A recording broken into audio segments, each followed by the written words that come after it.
Get an audio check, Deeb. Testing 1, 2, 3, 4, 5, 6, 7, 8, 9, 10, 11, 12. Thank you. Wade, can I get an audio test, please?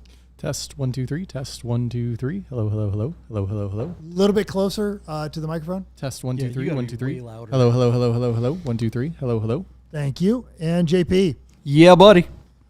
Keep talking for a second, JP. Testing 1, 2. Even though we're already live, we're doing an audio check pre-live because we don't know how to use our equipment. Have you never been to a concert? This is what they do while you're all out there cheering. They walk out and go, testies, 1, 2, 3. All right, we ready? Are we doing this? Yeah. All right.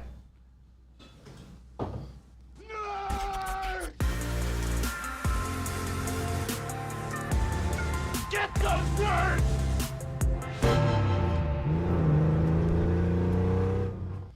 Holy cow. Bid Nerds is a whole lot more fun with liquor, right? Welcome to a live Bid Nerds broadcast where I'd say we're getting used to this, but we are not. We just do not know how to use our equipment. Hello, everyone. Welcome to the Bid Nerds show. I am here in the Romi studio with our guest, Wade Bennet from Tech Daily. Wade, what's up, buddy? I'm over here. Hi, Wade. Over there. There Wade's he a is. ghost. And then there's there Switcher we go. Jesus. Switcher Jesus is still trying to get it all. Yeah. They, Jesus, Switcher. well, we've here's what we've managed to do. Oh, We that's awesome. completely lost Wade's camera. That's Okay. okay. You can get on that, but as you can tell already, We've completely lost it? yes. If I click on Wade, you Well- get Romi. Hi. Probably Rami's better. here. Probably What's going better, on? honestly. Wade, you don't look so good. Yeah, well, you know. Ah, nice. He's looking better, you mean? Come on. Come on now. Come on now, Deeb. Well, and we've also got our live in from San Fran, our good friend Michael Deeb. Mike A., what's going on? What's up, fellas? Crowded studio tonight. Welcome, Romi. Yeah, thank you. Thank you. About time I'm on Bid Nerds again, right? All right, absolutely. It's been a We're long better for time. it. Yeah. Absolutely. Too long. It's been Yeah, since so- I sold a car, I think. Yeah. I think so. That's when I was on. Long when you sold the overdue. car. It was Yeah, the you should be on the show every time since we use your studio. Yeah, I have this weird thing called a job. It's strange, you know. It pulls me away from stuff. I hate it. Yeah. You should sell that company. Yeah. Get rid of that thing. Oh, is that Wade? I don't know who that is, but I'm just gonna keep talking. Oh, there it is. he is. All right, For a now second. we did. I love your background. There we go. We've got some Wade going on. Nice close up, up. There we Wade? go. Welcome, All Wade. We've got JP. On my We've way got back in. Deeb. JP's back. And Deeb is All right. there. And let me see if we. I think we may have lost Romi on that one. Fine. You know, I can do Here audio. we go. Okay. I wouldn't say we're missing him. Yeah. No love lost there. Anybody want some ice? Wow, JP, you've been offering us ice all night. JP, we got quite the studio, man. This is awesome. I think the live thing is where it's at. Absolutely. Kind of fun doing it live, even though we're screwing it up. I mean, is anyone watching yet, Wade? let's see. Two You know, people? the funny thing is there were some views on our test live stream and our other test live streams. So hopefully everyone came back. Hopefully but, everyone came back. Yeah, that's the problem with doing the test thing, right? Right. They're all making popcorn right now. Yeah. Yeah, we didn't set up super chats. We should have done that, right? Mm-hmm. that's okay. I'll slide you $5 if you answer some of my questions. Sweet, that'd be awesome. How do we know this is working? It seems to be working. I can see it on here. Yeah, we're good. Yeah, we're good. I Two see it people on the watching tube. I see it on the YouTube. Oh, look at that! It's actually working. Okay, great, Yeah, super yeah. duper. All right, let's get going. What are we doing? We doing this? All right. So let's bring it back to me. All right, we're going to start this show now. Welcome to a brand new live episode of the Bid Nerds, your daily nerd out on the most interesting car of the day from all the automotive enthusiast auction sites, including Bring a Trailer, of course, PCAR Market, Cars and Bids, Hagerty Marketplace, and more. My name is John Polnik. We do this show live from the Container Park in downtown Las Vegas in the Romi studio, and Romi is here today. Look at that. He's in the studio. Look at that. I'm here. It's amazing. Yeah. Wow, Yeah. JP. Robbie came down to make sure nobody's putting their feet on the furniture.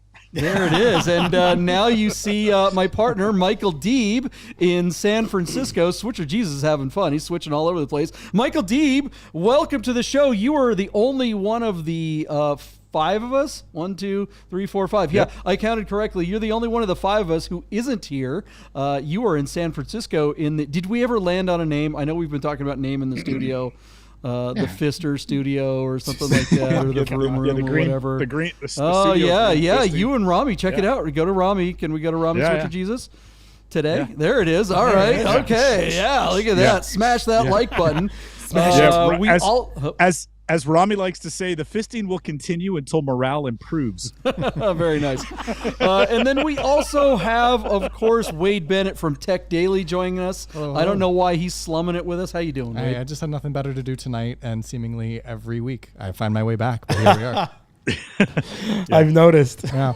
We dig it. I'm guessing there's a coin-op laundry around the corner from the Romi studio, and Wade's just wasting time while drying his colors and lights.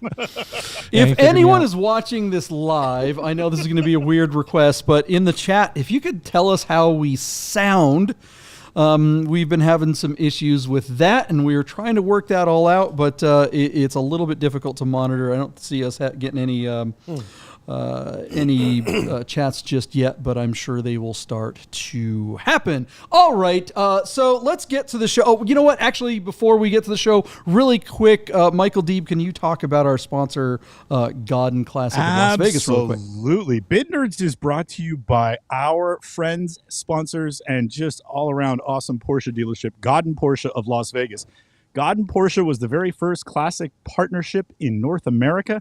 As such, all of their facility, their personnel, their parts department, their service department, their sales department was vetted by Porsche of Germany to make sure that they had the aptitude and the passion and the resources to take care of your classic Porsche. If you need a part, if you need service done, or if you're looking to buy or sell a classic car, call Godden Porsche of Las Vegas. Tell them that the Bid Nerds sent you. Very nice. Well Deeb, done. you just got your roof 993 back from Godden Classic, didn't you? Deeb or Romi? I'm sorry, Romi. I don't know the difference between any of you people. Yeah, Yes, Romi, I they did. sent it to me. And I wasn't going to say anything. Yeah, that was the whole thing, right? Yeah, you were like, you had to test drive it first. Yeah, I got to tell you, they did a spectacular job on that car. I had many problems with it. You know, it's a 1995. Actually, I think it's a 96. It's a 96 roof, twin turbo, and just ridiculous GT2, and it was leaking. And Godden, they did a spectacular. It's never driven better.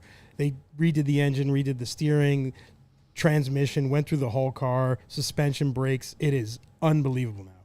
It's almost so good and capable. It's a little boring. But good job, Godden. Good job. Not your fault. Yeah, Not your fault. I know you haven't really messed with dialing up the turbo just yet, so to be continued on that one. To be continued. Yeah, make sure you guys hit the subscribe, like, and notification button on the Romi Show's YouTube channel, and make sure you follow him on Instagram, because we put stuff out kind of early there. There was a bit of a mishap last weekend shooting one of your cars, and so you guys can get a sneak peek on how that went and how literally sideways it went. Yeah, it's on Instagram. A little sideways. Just a tiny bit. I saw it. I was worried about you there for a minute because you don't normally lose control of the car.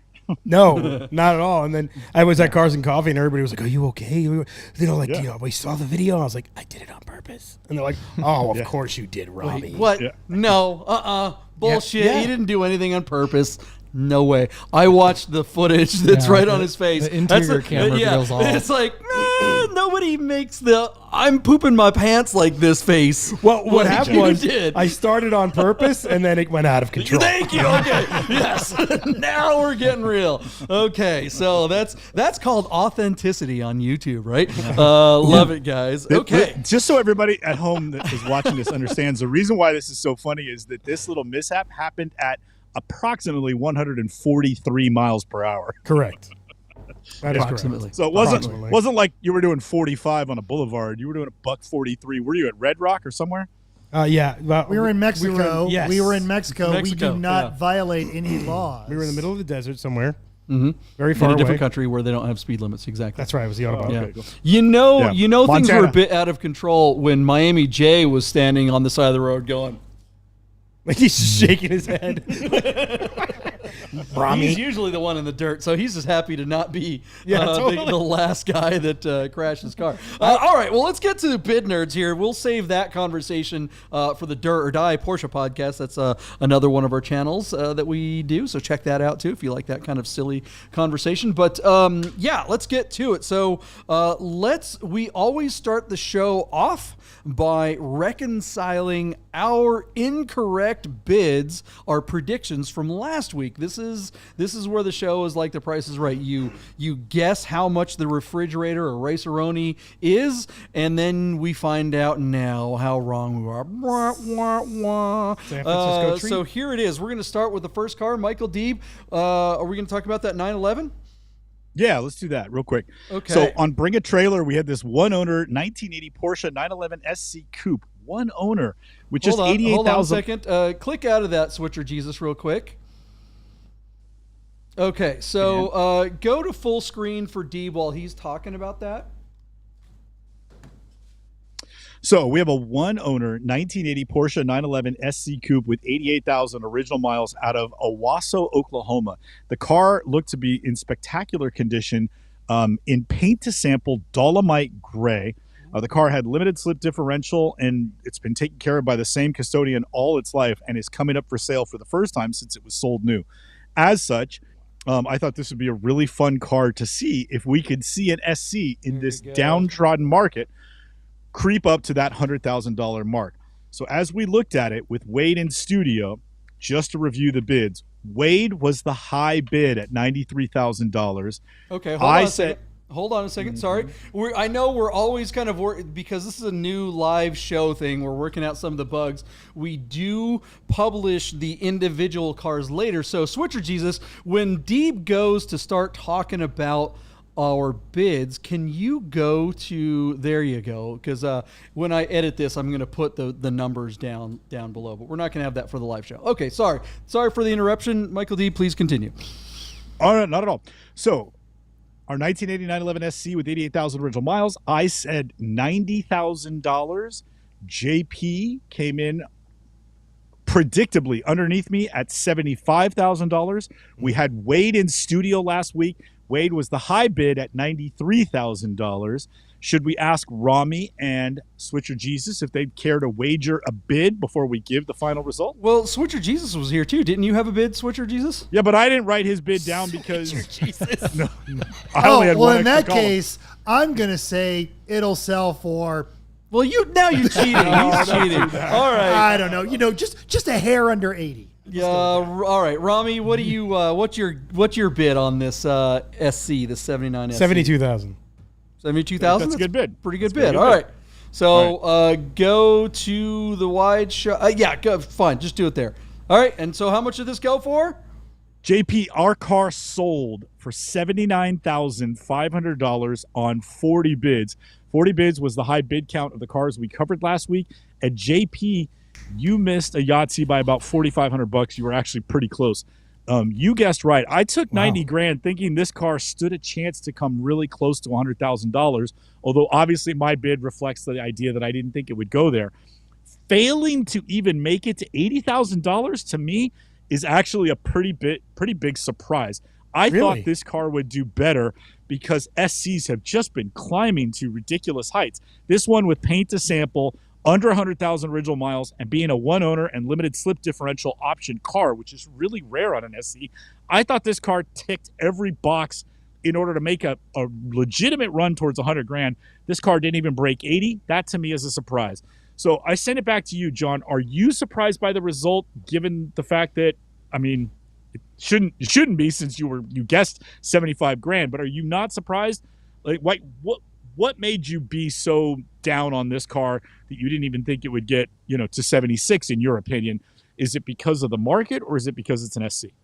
Both. I think we've seen this crazy peak. We've been watching these peaks and valleys, right? And everything kind of took off for a while, and then everything really dropped kind of like in the wintertime there. But we were still seeing kind of some crazy numbers on people that weren't really privy to what the hell was going on in the market. But I think what we're going to see, because let's face it, an SC is still just an SC. A Carrera is a better car. A G50 car is an even better car. You know, even 964s and 993s are coming down to more realistic numbers. $79,000 for an SC is still absurd. An SC should be 50 or 60 for the nicest one there frickin' is. So for this car to bring 79, now if this car had like 10 or 15,000 miles, and I may have said that before the break, then maybe that would make sense. But yeah, I mean 70s, given what is going on with the market and people not looking for places. Look, people aren't looking for places to park cash in lieu of some kind of crash or a currency problem or whatever. Everyone's kind of like going, well, I don't have extra cash now, so I kind of need it. And I think we're going to see a lot of asset classes seeing that, where you're going to see equity sucked away from those asset classes because people are starting to actually need that money to pay the high interest on the new house loan that they just got, or the new car loan that they just got, or to pay off those credit cards. I mean, you got credit card debt is at the highest rate it's ever been ever. Yes. And so those bills are coming due. People have been able to put those off for a minute, but now not so much. So I think you're going to see that again, all asset classes. I think you're going to see issues with Bitcoin and everything. Okay, Wade, you were the high man at $93,000. Are you surprised by that result? I'm a little surprised. I thought there would probably be a bit more money in it, but I'll say this. So I don't know if you guys remember, maybe it was this car, maybe it was one of the others, but I thought it might not sell at all, just based on the reserve for bring a trailer, the seller. And I also thought this car was interesting because it was a one owner. So that led me to believe maybe he was trying to either make the most of a seemingly inflated market and trying to sell and maybe waited a little too long, or perhaps it was just time for him to get rid of this car and he was totally comfortable with a no reserve or a lower reserve, and bring a trailer was realistic, which I think it's time for them to be. Agreed. Probably 20% less than most people are thinking right now on all cars. And I think we're there, and everyone's being a little bit more realistic. So good on them to make the deal happen. Whoever bought it, I think, still bought it well, but it seems like it was a realistic sale based on current market conditions. Yeah. Romi, Wade, I want to think? commend you. Wait, hold on one second. Wade, I want to commend you because you did say you thought a car wouldn't sell, but it wasn't this car. It was the 2002 911 Turbo with the X50 package, on which you were the low bid on that one. So you gave the lowest bid and then said you thought it might not even sell, which will be interesting when we cover that. So, Romi, to you.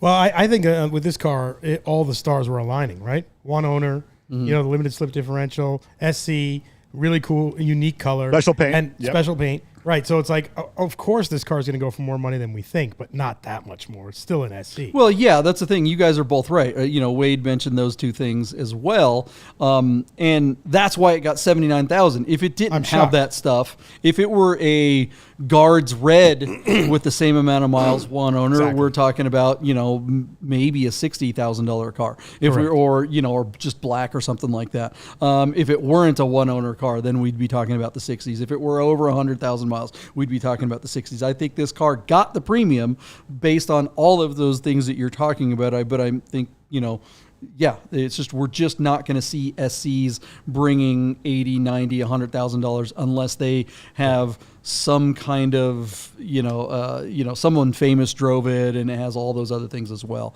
One thing I want to ask you guys, it's like, okay, if this was the original owner, this car was brand new in 1980.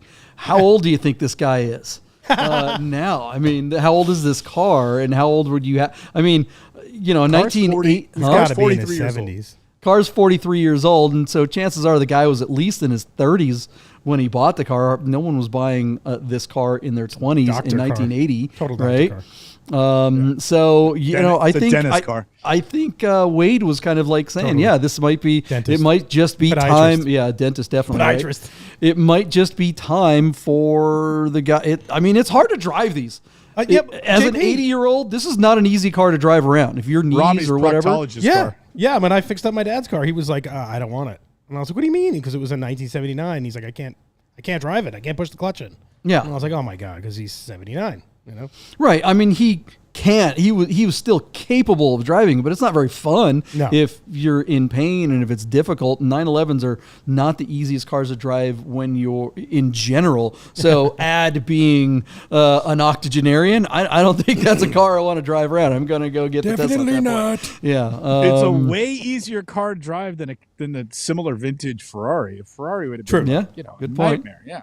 Be a great place to store like X presidential classified documents like in your garage. Right next to the Porsche. Right, exactly. Or your Corvette. Or your You know, Corvette. Yeah, just saying. All right, well, that was the results on the SC. What do you guys think of that? Is 79, was that well bought? Do you think that was a steal? Or do you guys think that that this is just, it's on the way down now and we're not going to see high prices for a while? Let us know in the comments below, or let us know in the super chats right now, or regular chat. I don't think we have super chat set up.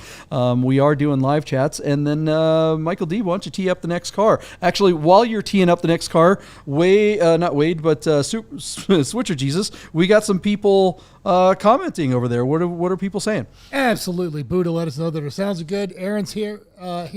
He said he would have paid $10 for this 80. You said he wager. What does that mean? Wager what? And he wagers $10. And our buddy from Ohio is here. He did not get a notification, but he found out in his recommendations. And he was an active participant last week, Mark from Ohio. So he was in on all of these. Thank you, Mark. Oh, Thank you that's for joining us. Vampire Bear 13.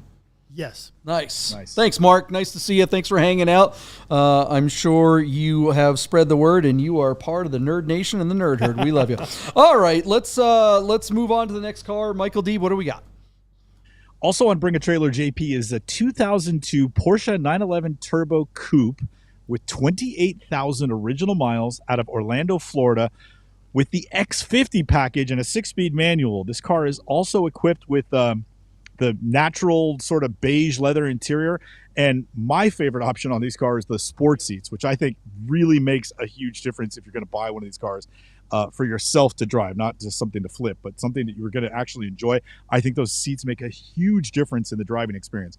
This car, John, with under 30,000 miles, being an X50 and being with the sport seats, I thought this car was going to do really, really well. So I started the bidding off really high, and I think I skewed everybody's bid. So I said $129,000. John, you came $11,000 underneath me at $118,000 as your bid. And then Wade, just to remind you, you bid $111,000 and put the caveat, the asterisk, that said you're not even sure if this car will sell.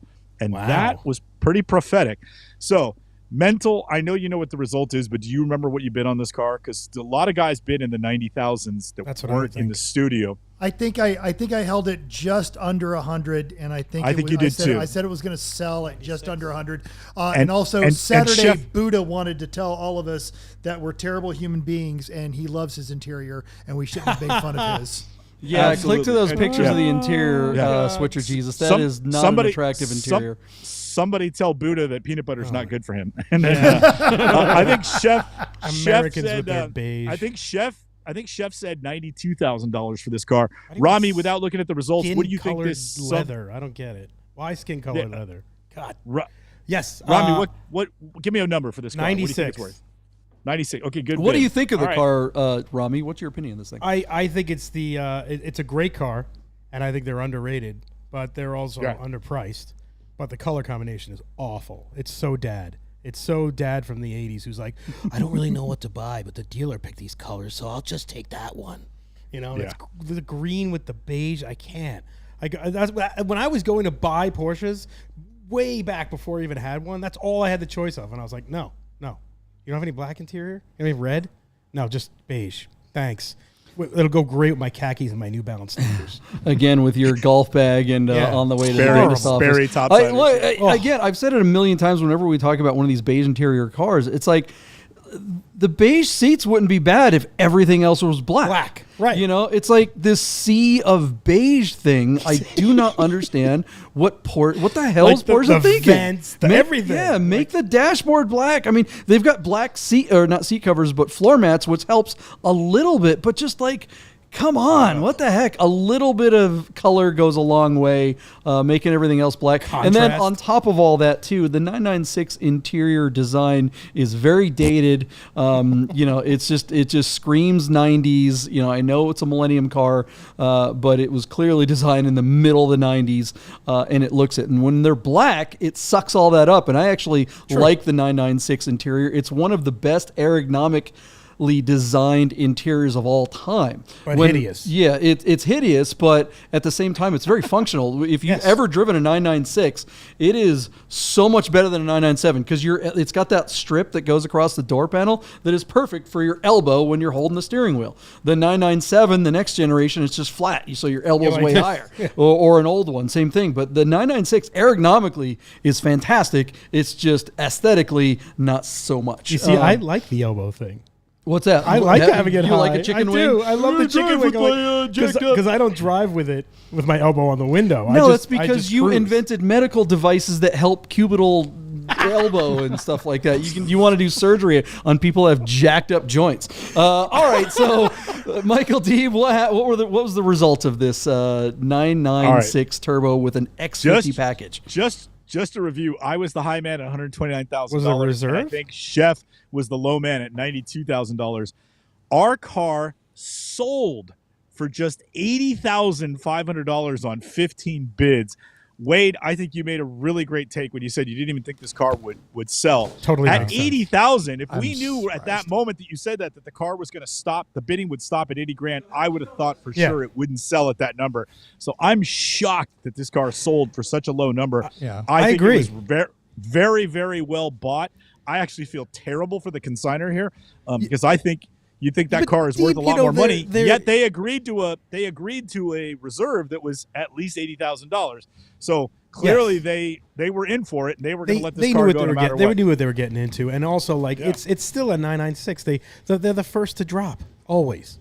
Yeah, when the market starts to go down. I'm definitely a little surprised, and I kind of glanced at the comment section of this listing, and the buyer alluded to the fact that he had lots of cars and it was time to let one go. I thought this might have been a quick flip, some sort of investment, something that somebody was getting into, but I think he was more than reasonable. He may have had one too many. He may have got really excited and bought one too many cars, and he was like, this is the one. So again, I commend the seller and Bring a Trailer for being more than realistic. Obviously, we were pretty high, but I'll also give a shout out to some of our viewers from last week. We questioned a commenter, a live chatter last week who said a similar car sold for in the 70s, and we weren't even sure if that was a similar comparable car, and he or she ended up being correct. So out there in the nerd herd, they know a lot better than we do. They sure. do. Yeah, I mean, look, it's easy. Wade, if you keep bringing up how smart the herd is, you probably won't be invited back. I know. this seat is available to anybody. Well, and if you're watching this live right now, they're not as much better than that, because here's one of our nerds right there, and they have about the same expectancy for memory as we do. So Ross was telling us that he totally forgot everything he said last week. Maybe Ross, they say the mind is the second thing to go, and I can't remember what the first thing is. Stupid. Oh my God. Dad jokes. Oh boy. Look, we all got kind of caught up on the X50 hype.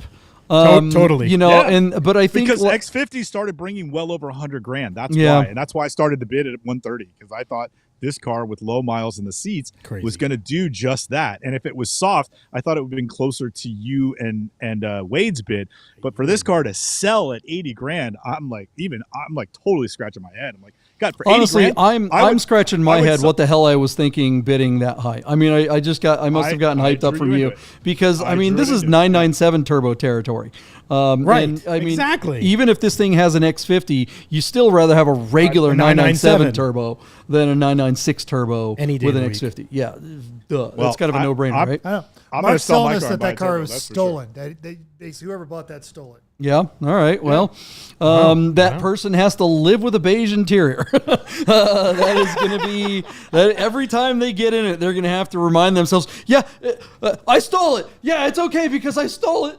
But it's beige. It's like if you could drive a car without having to look at the interior, that'd be great. But rough duty. Rough duty. Okay, what do you guys think of the results of that X50 996 Turbo? Was that well bought? Is that a market correction number? Do you think these are going to continue to go up? Would you rather have a 997 Turbo, or would you rather have a 996 Turbo with an X50 package? Which one would you prefer? Let us know in the comments below. We always love hearing from you guys, and you know better than us, just like Wade said. All right, moving on to the next car. What else did we make incorrect, poor guesses on last week? spoiler alert, we did really good on this one. So, JP, our final car last week was on Cars and Bids. This was the 1992 GMC S15 Jimmy SLS 4x4, no reserve auction. Wow. This car was located in San Pedro, California, and was showing just 62,400 original miles. We kind of had a field day with this car because from a nostalgia sort of Radwood, thing, this car brings most of us back to high school. JP, you in particular, because I think Wade's parents were in high school. I He may have been conceived in that car. I think I got picked up in that car once. Absolutely, yeah. From high school. Anyway, Look let's at jump the into the dashboard. numbers on this Oh my car. God, look at the dashboard. It's ridiculous. I know. Upgraded digital dashboard. like the Corvette. Shoot down a Klingon. You could totally shoot I down a s- Klingon and a Romulan at the same time. I started the bidding at $5,900. Shields. JP, you took the over at $7,500.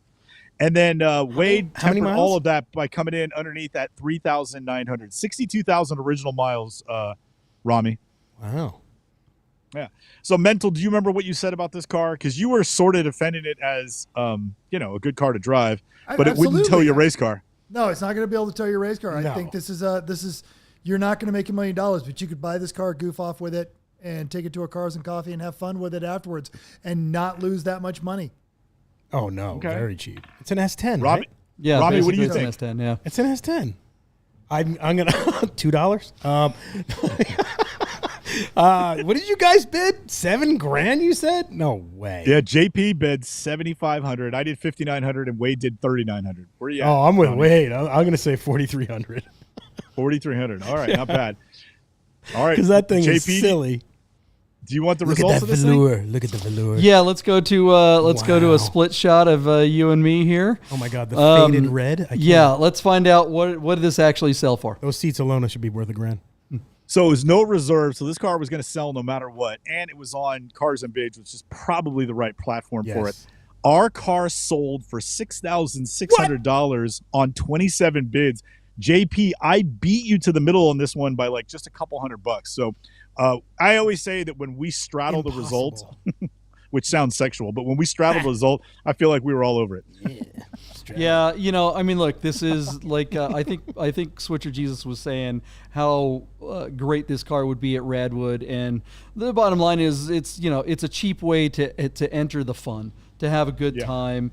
I mean, a lot of people go out and they spend tens and hundreds of thousands of dollars to get something that's rad. To get a 911 is going to be really expensive. Rami's going to spend even more. But I mean, this gets you in the show for very, very little money. I'm not interior. surprised by this result at all, even though I kind of overshot it a little bit. I absolutely Well, were right there in the and right place. I said that this was going to sell because it's the same reason that all of your Japanese station wagons are so expensive now. Is there's an entire generation of people who grew up in the backseat of these. They were Right. hauled off to various practices and that sort of thing, and this is a good way to get back into that. A cheap nostalgia is what you're saying? All nostalgia is by definition cheap, but yes. Ah, fair enough. I'm gonna Not mine, though. I'm gonna go on a different perspective. I think somebody got a really good deal on a used vehicle. I think that's it. I think they got a $6,000 used vehicle. They didn't have to deal with Facebook or Craigslist. They didn't have to have Well said. a conversation of some guy's $12,000 Honda Accord that he's trying to sell or $15,000 Hey. F-150 with 200,000 miles. He got a great deal on a used truck. Call it a day. Wade, I'm coming down your road one more Solid take. time, and I'm gonna warn you for the last time. You're entirely too optimistic for this show. And too practical. Somebody got a great deal on a car. I'm like, nah, that's not it. No, that's not it.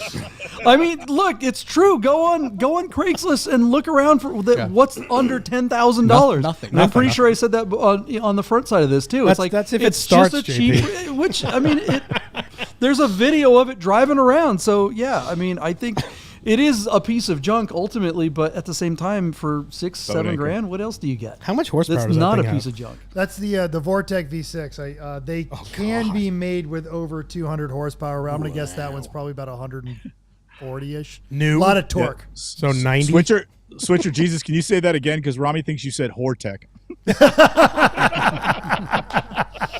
He's going to hear that word again no matter what I say. That's true. All right, That's guys. every Let's time. wrap it up Every on time. the S10 SUV Nostalgia. thing. What do you guys think of the results of that truck? Was that well bought? Do you guys agree with Wade? It was just a great used car, or do you think someone just got totally ripped off? Let us know in the comments below. And we're going to take a quick break, and we will be right back with predictions right after this.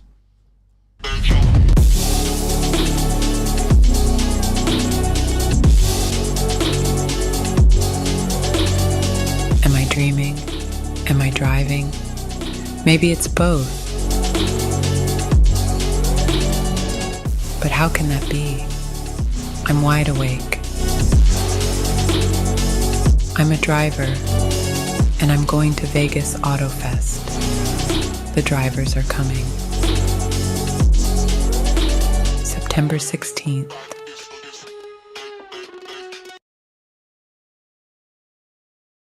Hey guys, I gotta tell you about our friends Godden Porsche of Las Vegas and Godden Classic. If you're looking for a new Porsche or a classic, you gotta call our friend Steve at Godden. This guy. Save yourself the hassle of screwing around with all the auctions like we always talk about, and just talk to Steve. He'll find you the classic Porsche you're looking for. Godden Porsche of Las Vegas. If you don't subscribe to Bid Nerds on YouTube right now, I'm gonna shoot this 997. If you said, wait, that's a 996, you're a nerd. So subscribe to the new YouTube channel, Bid Nerds. Get those nerds! All right, we are back. We had a commercial for our own show.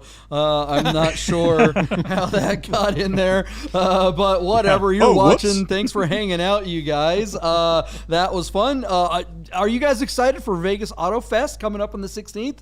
Heck yeah. Come on. Come Look at on, that, Megan, Romi. look at that. I'm plugging it. He's got it up there. Yeah, that's Yeah. last year's. So Yeah. if you're looking at the date on that, that's from last year's. This year is the 16th. Yeah, there. Very good. Saturday the 16th of September. September. Everybody come down. Yeah, Yeah, it's going to get be your great. tickets. Yeah. It's going to be great. We're giving away. Epic. We're giving away. What are we giving away? A Let us Lotus know. Evora. We're giving a Lotus Evora away from Vegas Auto Gallery.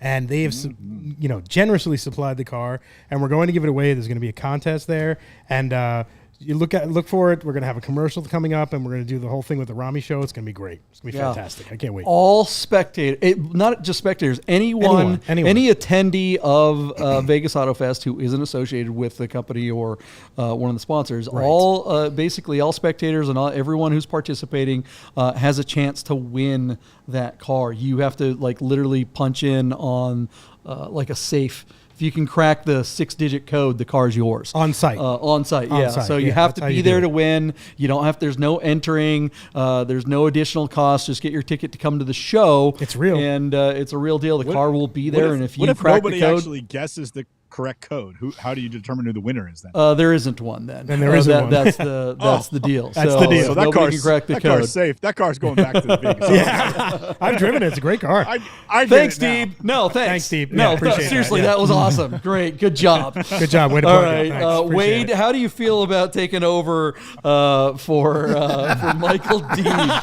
Oh man. Are you new, Deeb? We're promoting Honestly. this. He's like, oh, nobody's gonna win that thing. Yeah, I Just, get the it. What are you attendance just went doing? down 10% now. A whole bunch of people aren't showing up. Yeah. Everyone's like, Anyway, come on down to Vegas Auto Fest and win the Evora.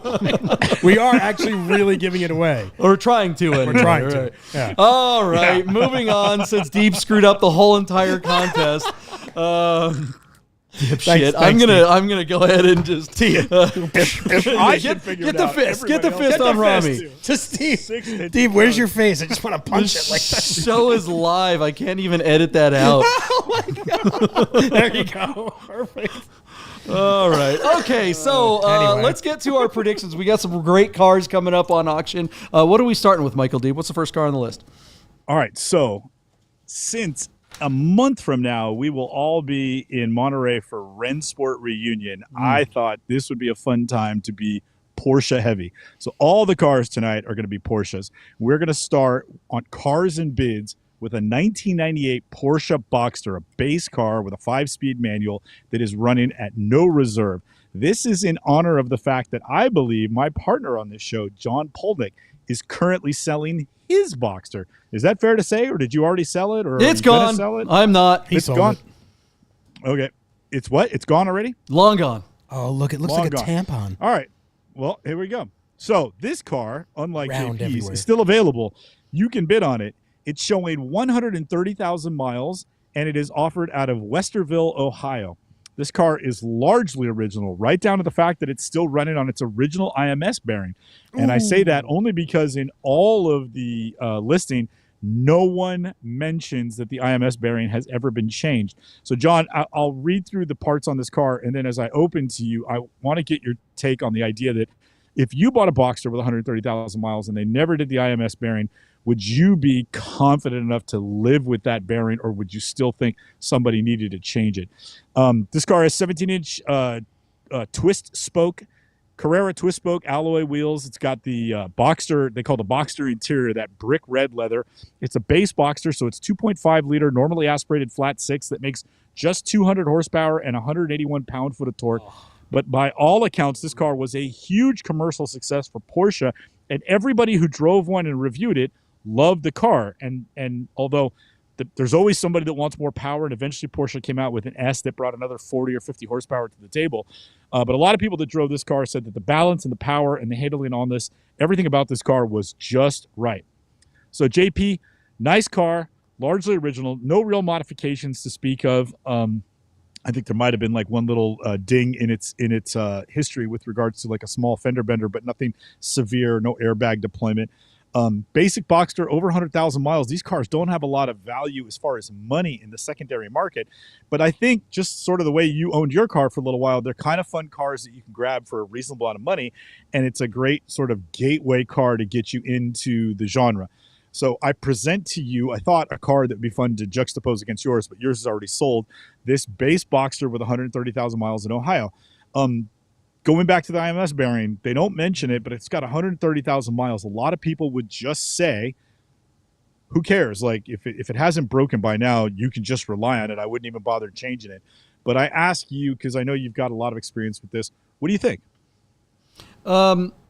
Any 996 or Boxster of that era, selling one of these without having records of an IMS replacement is the same as selling a car with a salvaged title. Wow. It is that big a deal, regardless of whether or not it's significant. It's just the first thing that everyone asks. If you've got a 996 for sale, they're going to say, has the IMS been replaced? Now you have to tell a story. If it hasn't, you've got a lot of splaining to do. And the idea that at 130,000 miles, if it hasn't been replaced, it's going to be fine is absolutely rubbish. It could go at any time or it could not. I mean, you just don't know. And it's all about peace of mind. With a car that's this cheap, it doesn't make sense to go ahead and replace it. We'll get to the value of the car, but to replace one of these, to update one is about $2,500. Usually it's done at the same time that you do a clutch. If you do it at the same time that you do it as a clutch, it's a $500 part and there's no additional labor. But if you're taking the transmission out and doing all that stuff, it just doesn't make sense on a car that's going to be somewhere between $5,000 and $15,000 tops. I'm old enough to remember when this thing came out. This was the .com car. Everyone in this car absolutely saved Porsche. Porsche was in big trouble, but this was the beginning of the modern era of Porsche, of mass-produced cars on an assembly line rather than the hand-built cars. They are terribly fun to drive. They haven't held up well when it comes to aesthetics, but if you can put the blinders on, they are terribly, terribly fun to drive. I'd way rather have one of these than, say, a contemporary Miata or something. You're going to have a little bit more power, a little bit more torque. Yes, we like Miatas, but at least this has the Porsche name on it, and it's a mid-engine car. I mean, sorry, I'm not knocking Miatas. Miatas are great, but at least this is a mid-engine car and it has that Porsche feeling. And you can, as I know everybody's like, wah, wah, wah.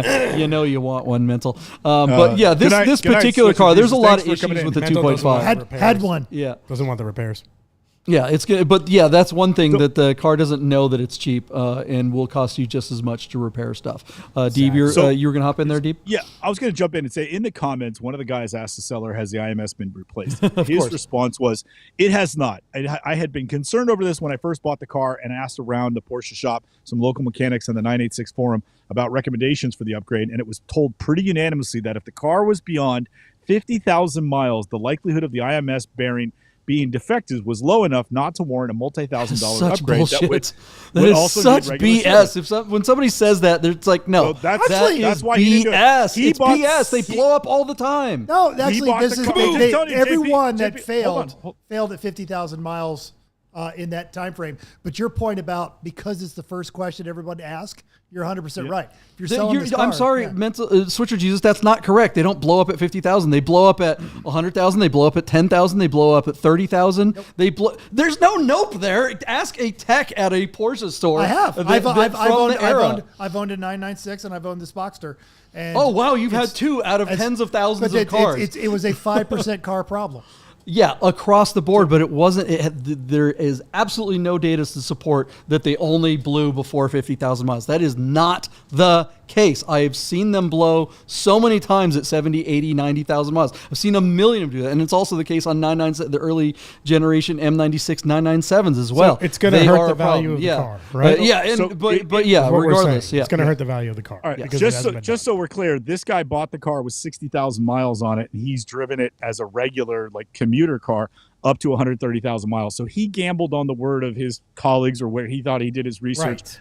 And it paid off for him. He put 70,000 miles on the car without an incident. Guy. But according, again, what JP's saying is he gambled and won, but you're still gambling. It's not a gamble just because there's no, you can't quantify that just because you have 50,000 miles and it didn't blow that it wouldn't mean it would blow. And I'm okay with that.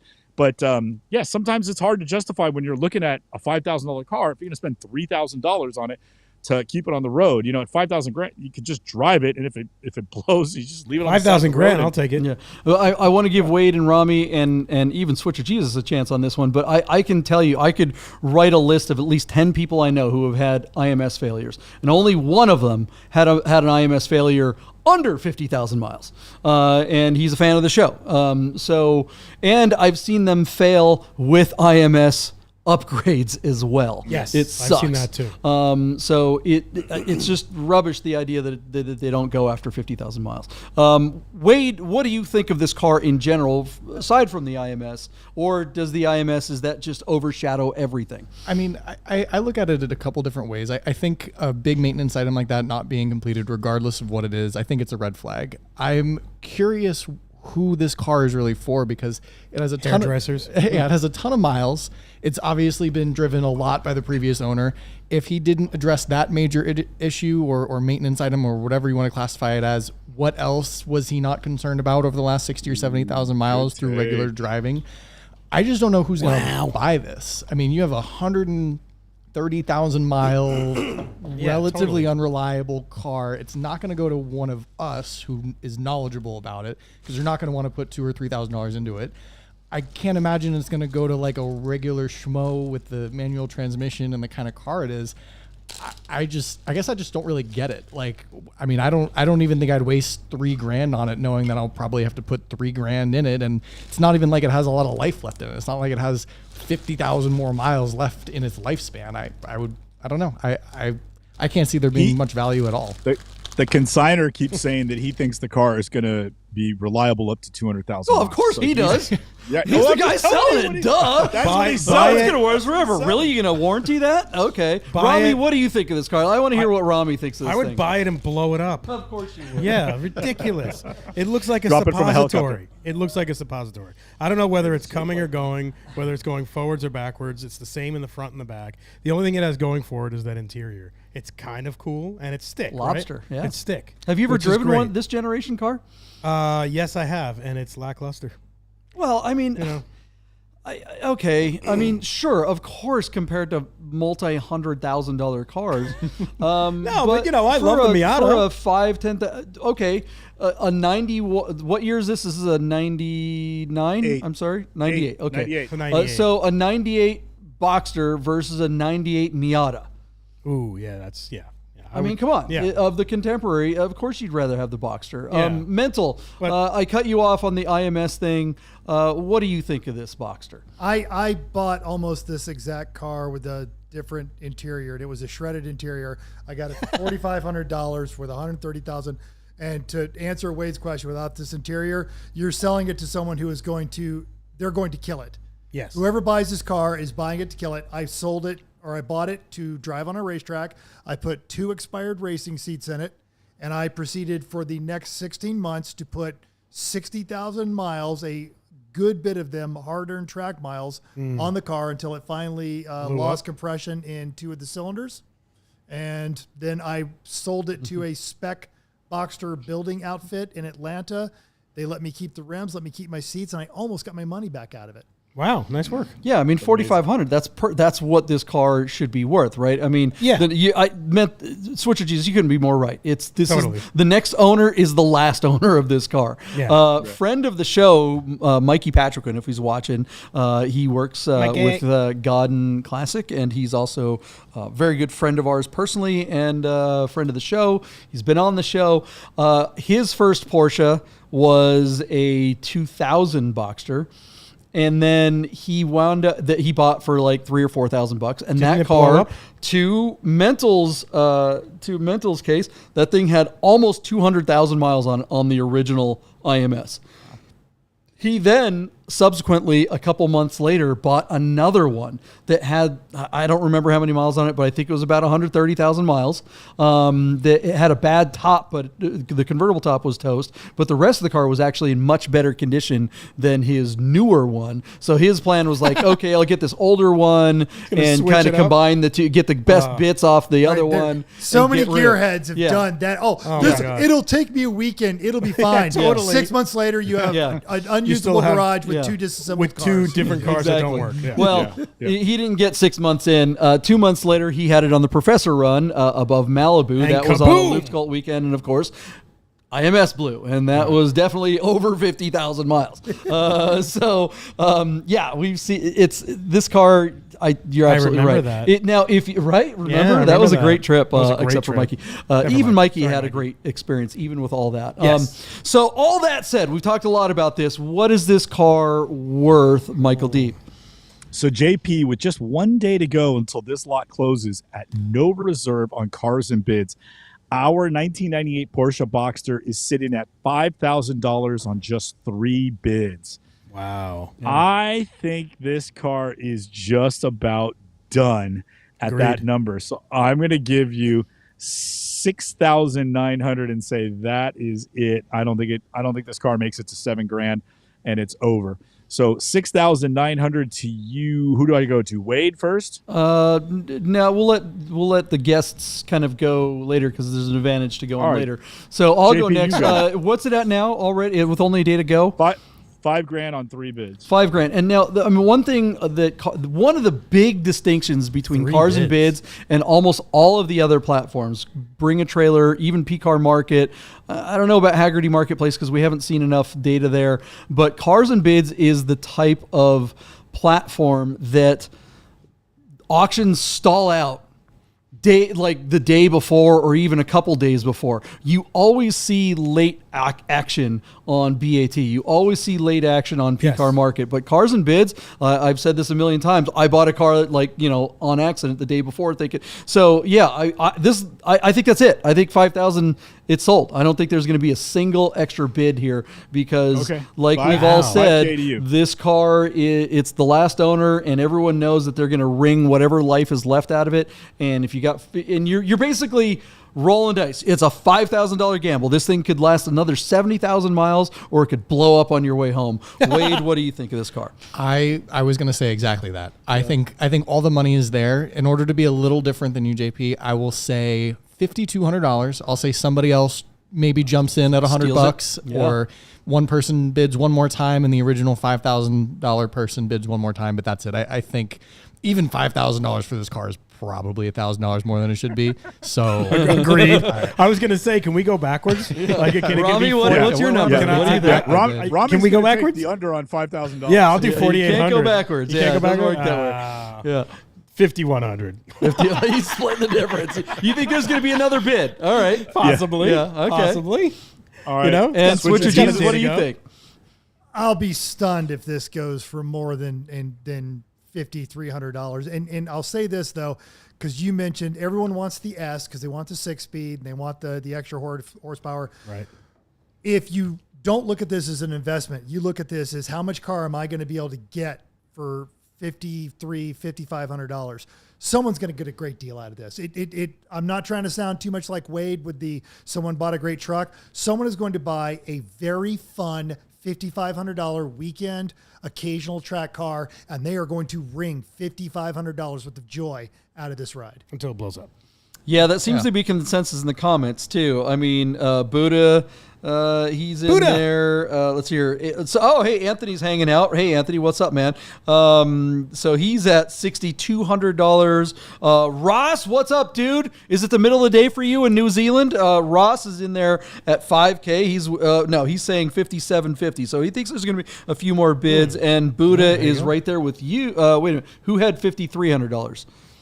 So he's Jesus, with you Switcher on Jesus that Switcher did. Jesus Switcher here, Jesus. both at $5,300. So yeah, the likelihood of this thing getting over $6,000, I think, is pretty unlikely. Yeah, Michael Deeb, you have put yourself way out on a limb. That's all right. And That's that fine. I got the over. happens when you're first. So there it is. Good for taking the risk. Maybe he will be rewarded for that. What do you guys think out there? Let us know in the comments below, and we will find out soon how much this little Boxster. All right, You're what's gonna have next? to tune in for the next. Hold on, you're gonna have to tune in for the next live episode to find out how much that Boxster went for. Okay, now we're moving on to the next car. Michael Deeb, what do we got?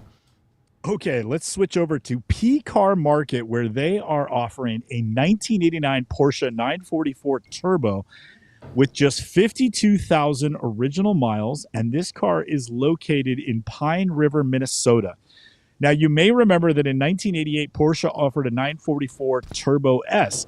Most of those cars were painted the silver rose, but that car did come in a couple of different colors. And when they switched to the S, which the 89 is, although not titled an S, the 2.5-liter inline-4 went from about 217 up to about 250 brake horsepower. Most of those cars that were S-package cars came with the MO3 sport suspension. This car, of course, has the iconic pop-up headlights, a limited slip differential, 928 S4 brake package, and Bosch ABS. All of that was part of the package that these cars came with. So in 1989, this was the top-of-the-line 944 before they switched over to the 968. As such, these cars are pretty cool. We've seen really low-mile versions of this car get really close to $100,000. But this car has about 50,000 miles on it, and the market is softening. So I thought this would be a fun way to take a look at this car. JP, I think this car also has... No, it does not have sport seats. It's just flat seats. Okay, there you go. So it's guards red with black interior, but it is basically an S-package car, and they're pretty rare, especially with low miles, which I think this car truly has. It's not collector miles, but it's certainly miles of reflected of a car that hasn't been all used up. So, JP, I've never owned a 944. If I bought one, this is kind of the one I'd want to have. But I send it to you. What do you think of the 944 Turbo, quote unquote, S? Guards red, kind of snooze-a-palooza, but the D90s look good. The all-black interior is cool. And this car's got some stink. What do you think? Yeah, this is a lot of fun car with a lot of life left in it. 52,000 miles. This thing's just getting broken in.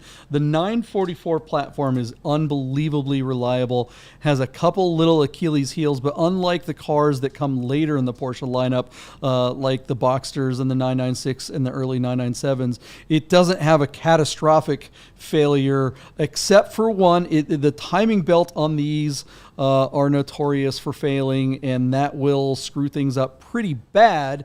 But this is the one thing. So timing belts are known to fail on 944s, but they're not expensive to replace, and it's just part of normal maintenance, and it should be done anyway. The 8-valve head on the turbo is less likely to smash into itself. Obviously, this one's already had it done. So how long ago was that, Michael Deeb? Did you have a date on that? I don't have a date, but the seller adds that they put a new timing belt and retention, water pump, radiator hoses, rollers and seals, rear shocks, and front brake pads. And the sensors have been installed on the transmission fluid change was carried out. Additionally, the R134 refrigerant is said to have been filled. So I believe all of that was done in preparation for the sale, but knowing PCAR market, that might have been done 6 years ago. So it's certainly worth a follow-up. But it's nice to know that all that stuff was done, and I'm going to give the consignor the benefit of the doubt and say that this car, most of that stuff was probably done this year in preparation for that's this a guy big risk. selling the car. You are bringing up the right point. I would not assume any of that was. I mean, it makes sense that it would be done in preparation for the sale, but it's PCAR market. They are full of crap. PCAR market would specifically and deliberately frame it that way, trying to take advantage of everyone's, thinking of the best intentions. But this can be remedied. I mean, all you got to do is ask. Yeah. Is there a date on that document? There must be. Yeah. You guys keep talking and I'll keep. There you go. Yeah, 2021. Okay. That's so then we're good. As long as it was done within 5 or 6 years ago, you're good. Because here's the thing. What happened to our? We're on a different. Oh, there we go. JP, I want to ask a question. Yeah. Does this car have the same problems that the torque tube problem? Yes. I mean, it is. All of the transaxle cars have that torque tube issue, but again, none of that is typically catastrophic. It can be expensive to fix, but it's not going to destroy the car. You're talking about a repair that's going to be $2,000 to $5,000 or something like that. The one thing to keep in mind, though, with 944s is that very few people want to work on them. That's a good point. It's the dealership. A classic dealership is where you're gonna have to go. The independents really they'll charge you more per hour for a transaxle car. So one of these or a 928. Do it. Yeah, I mean they're a bear to work on, and these cars were cheap for so long that they have almost all of them have tons of deferred maintenance. This one having all that maintenance done is great, and you should be good to go on this car. This is Romi, you would love this car because you can squeeze so much power out of these. Really, the turbo this car is a mod monster. My good friend Austin Duncan, you can see we just did a feature on his car on on Durfossa Nation. We just showed it from as one of the segments that came from my road trip show, Porsche Road Trip. So that just got published. His car is going to be coming up for sale here shortly on one of the auction sites too. But this one I think is a little nicer than his. His has a lot I just more like miles. the EQ in the radio. Yeah, it's right. the best thing in the world. Yeah, this is definitely radwood material. Total radwood. Wade, what do you think of this car? This is a generation of cars that I don't know a ton about, but just from an outsider's perspective, I think it feels like a well-documented car. I think they wouldn't put up all that documentation if they didn't want it to be an advantage, regardless of PCAR market's reputation. I know you guys have had some questionable cars that you've talked about on that marketplace, but it seems like all the major stuff has been well taken care of. It's not a collector grade car. It's not anything particularly over the top or interesting. I think it's for somebody who has a little bit of extra money.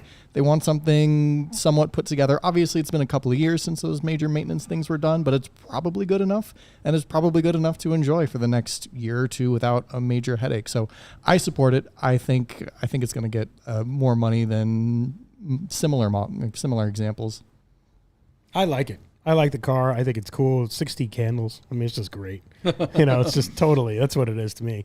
And I just think they're quirky and weird and fun. And the fact that you could squeeze some more horsepower out of it makes me interested in the car. These are pretty easy to get, like 300 horsepower out of them. It's crazy. Oh, no, really? You get 300 horsepower out of that thing? You swap the turbo on this, it's easy K27. 350 horsepower to the ground. Yeah. Really? Yeah. Let's get one. Yeah, and another thing about 944 is that they're kind of like the opposite of a mid-engine car in the sense that the weight is polar, right? Right. You had mentioned that transaxle or the drive shaft thing. The transmission, the torque tube. Yeah, the reason why it has a torque tube is because the transmission is in the back of this car, which makes it 50-50 weight balance. I mean, the car is balanced really well, just like a mid-engine car. This was the first mass production car to claim that so perfectly. Right. Yeah, the only thing close was the 240Z prior 240. to that. Yeah. That does make the transmission very expensive to work on, relatively. Clutch jobs are I have done so many of these transaxle swaps in a parking lot at 2 o'clock in the in a pit in 2 o'clock in the morning racing these cars. These are very popular on the endurance racing circuit. That's true. That's true. Yeah, they're good cars, man. They're fun.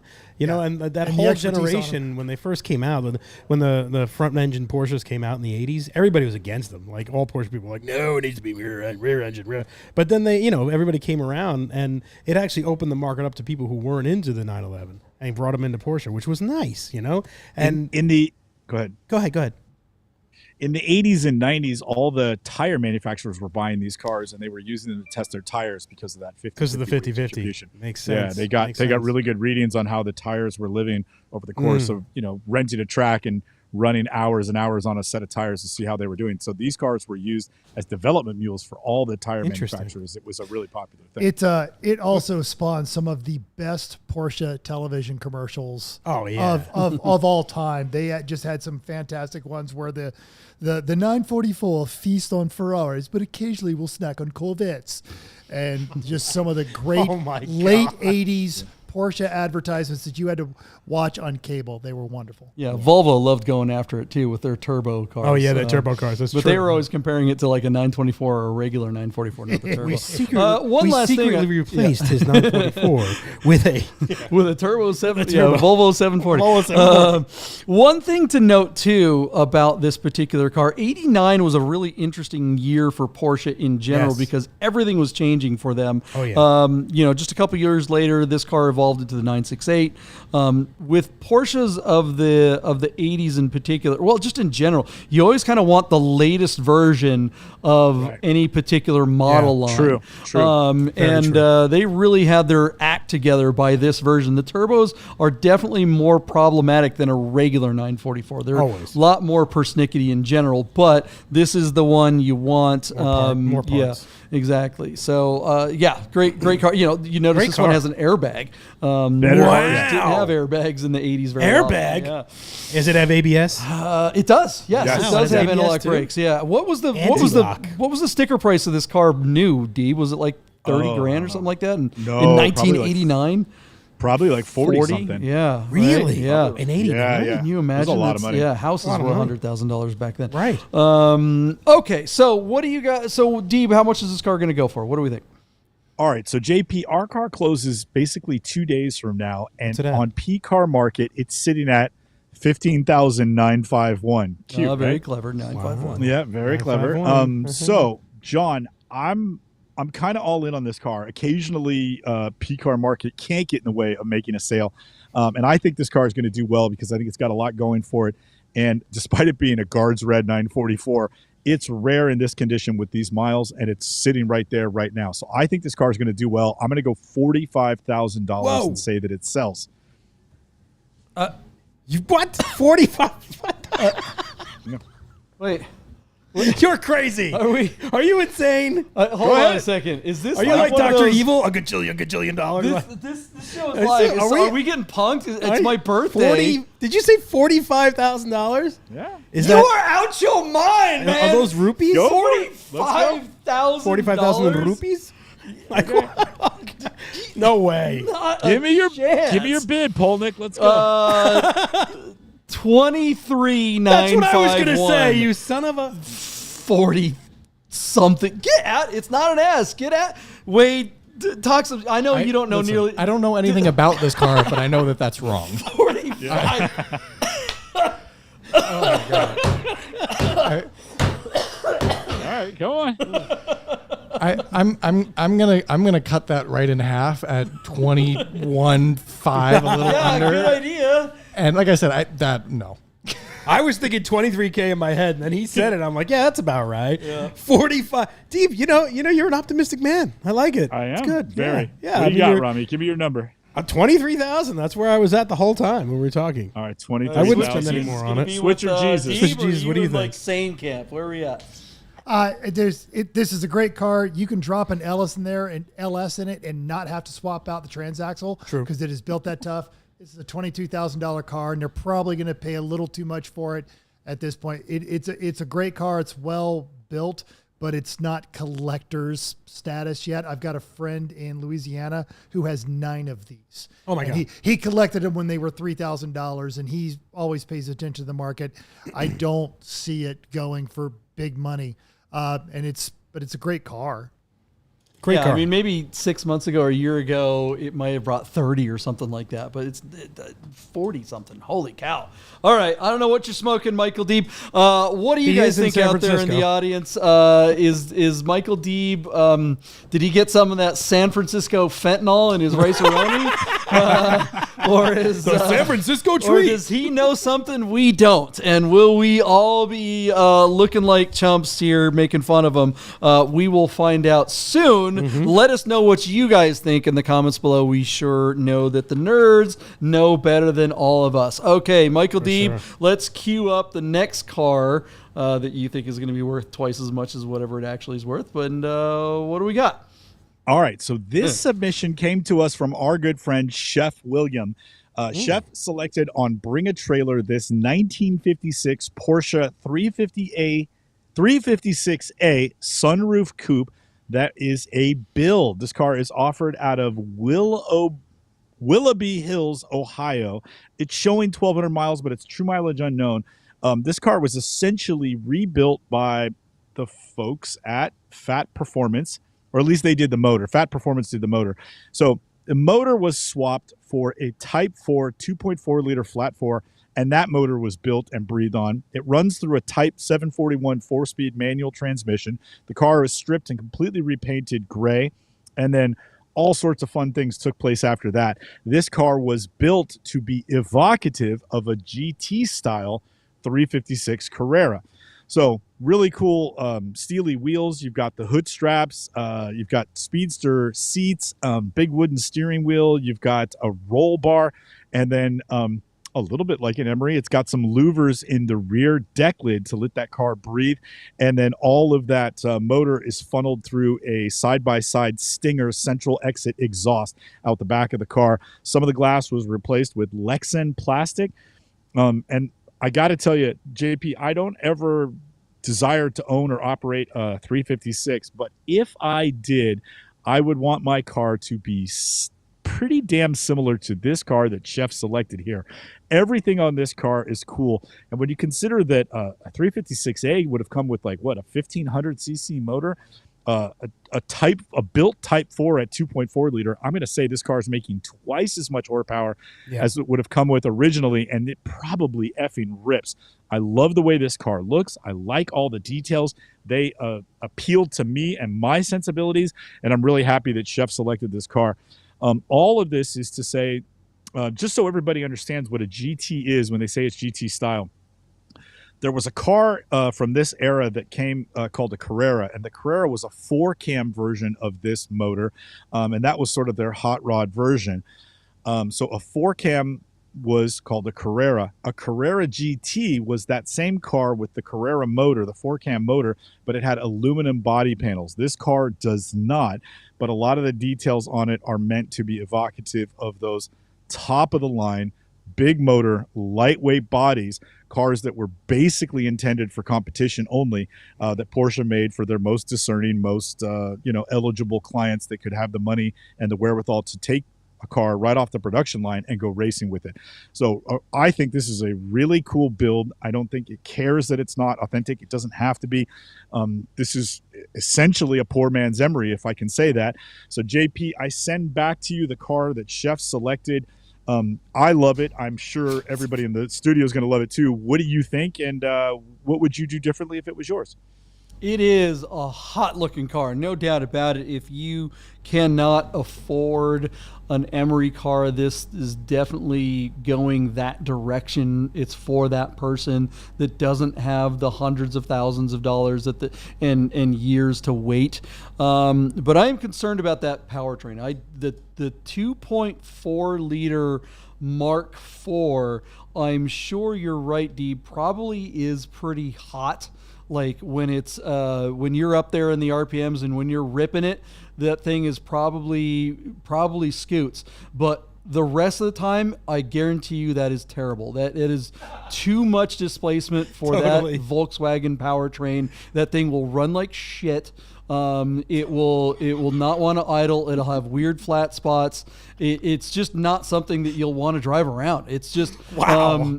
I'm serious. Unless you're in a racetrack or something like that. I mean, 2.4 is too much displacement. He is on that. alarmingly describing my punched out 914 right now. Normally I scoff at anything mechanical JP says, but he is so on the money right now. So JP, just to be clear, if Yeah. somebody bought this car and they were thinking they were going to commute in it or drive it to work No. in town, Oh my that's God, the no. wrong car. But if you Yeah. lived in Las Vegas and you were just going to take this car, get on a freeway and get out of town, this would be a No. great See, car that's the to thing. own. The thing. It's gonna sound like I had that one that You did? the 356 Cabrio, not the cab. Speedster, but the actual Cabrio. I remember. And that had basically the same powertrain. Even had the same air shroud and It everything. was undrivable. Yeah, that car sucked. It was just like it sounded like it was going to come apart. It just Didn't I crash into it? No, that was the Oh, it's that was the different. black Speedster that was you black ran into with your GT3 RS. Thank you very much. My next door GT2 RS. Call my lawyer. And you never paid for the bumper. I owe you. You owe me $8. I owe you $6. Yeah, the you owe him turn $6. signal got busted. No, it's honestly that was the other take I was going to say is that I think a car like this on an auction platform, I would not buy this car as much as I like this car.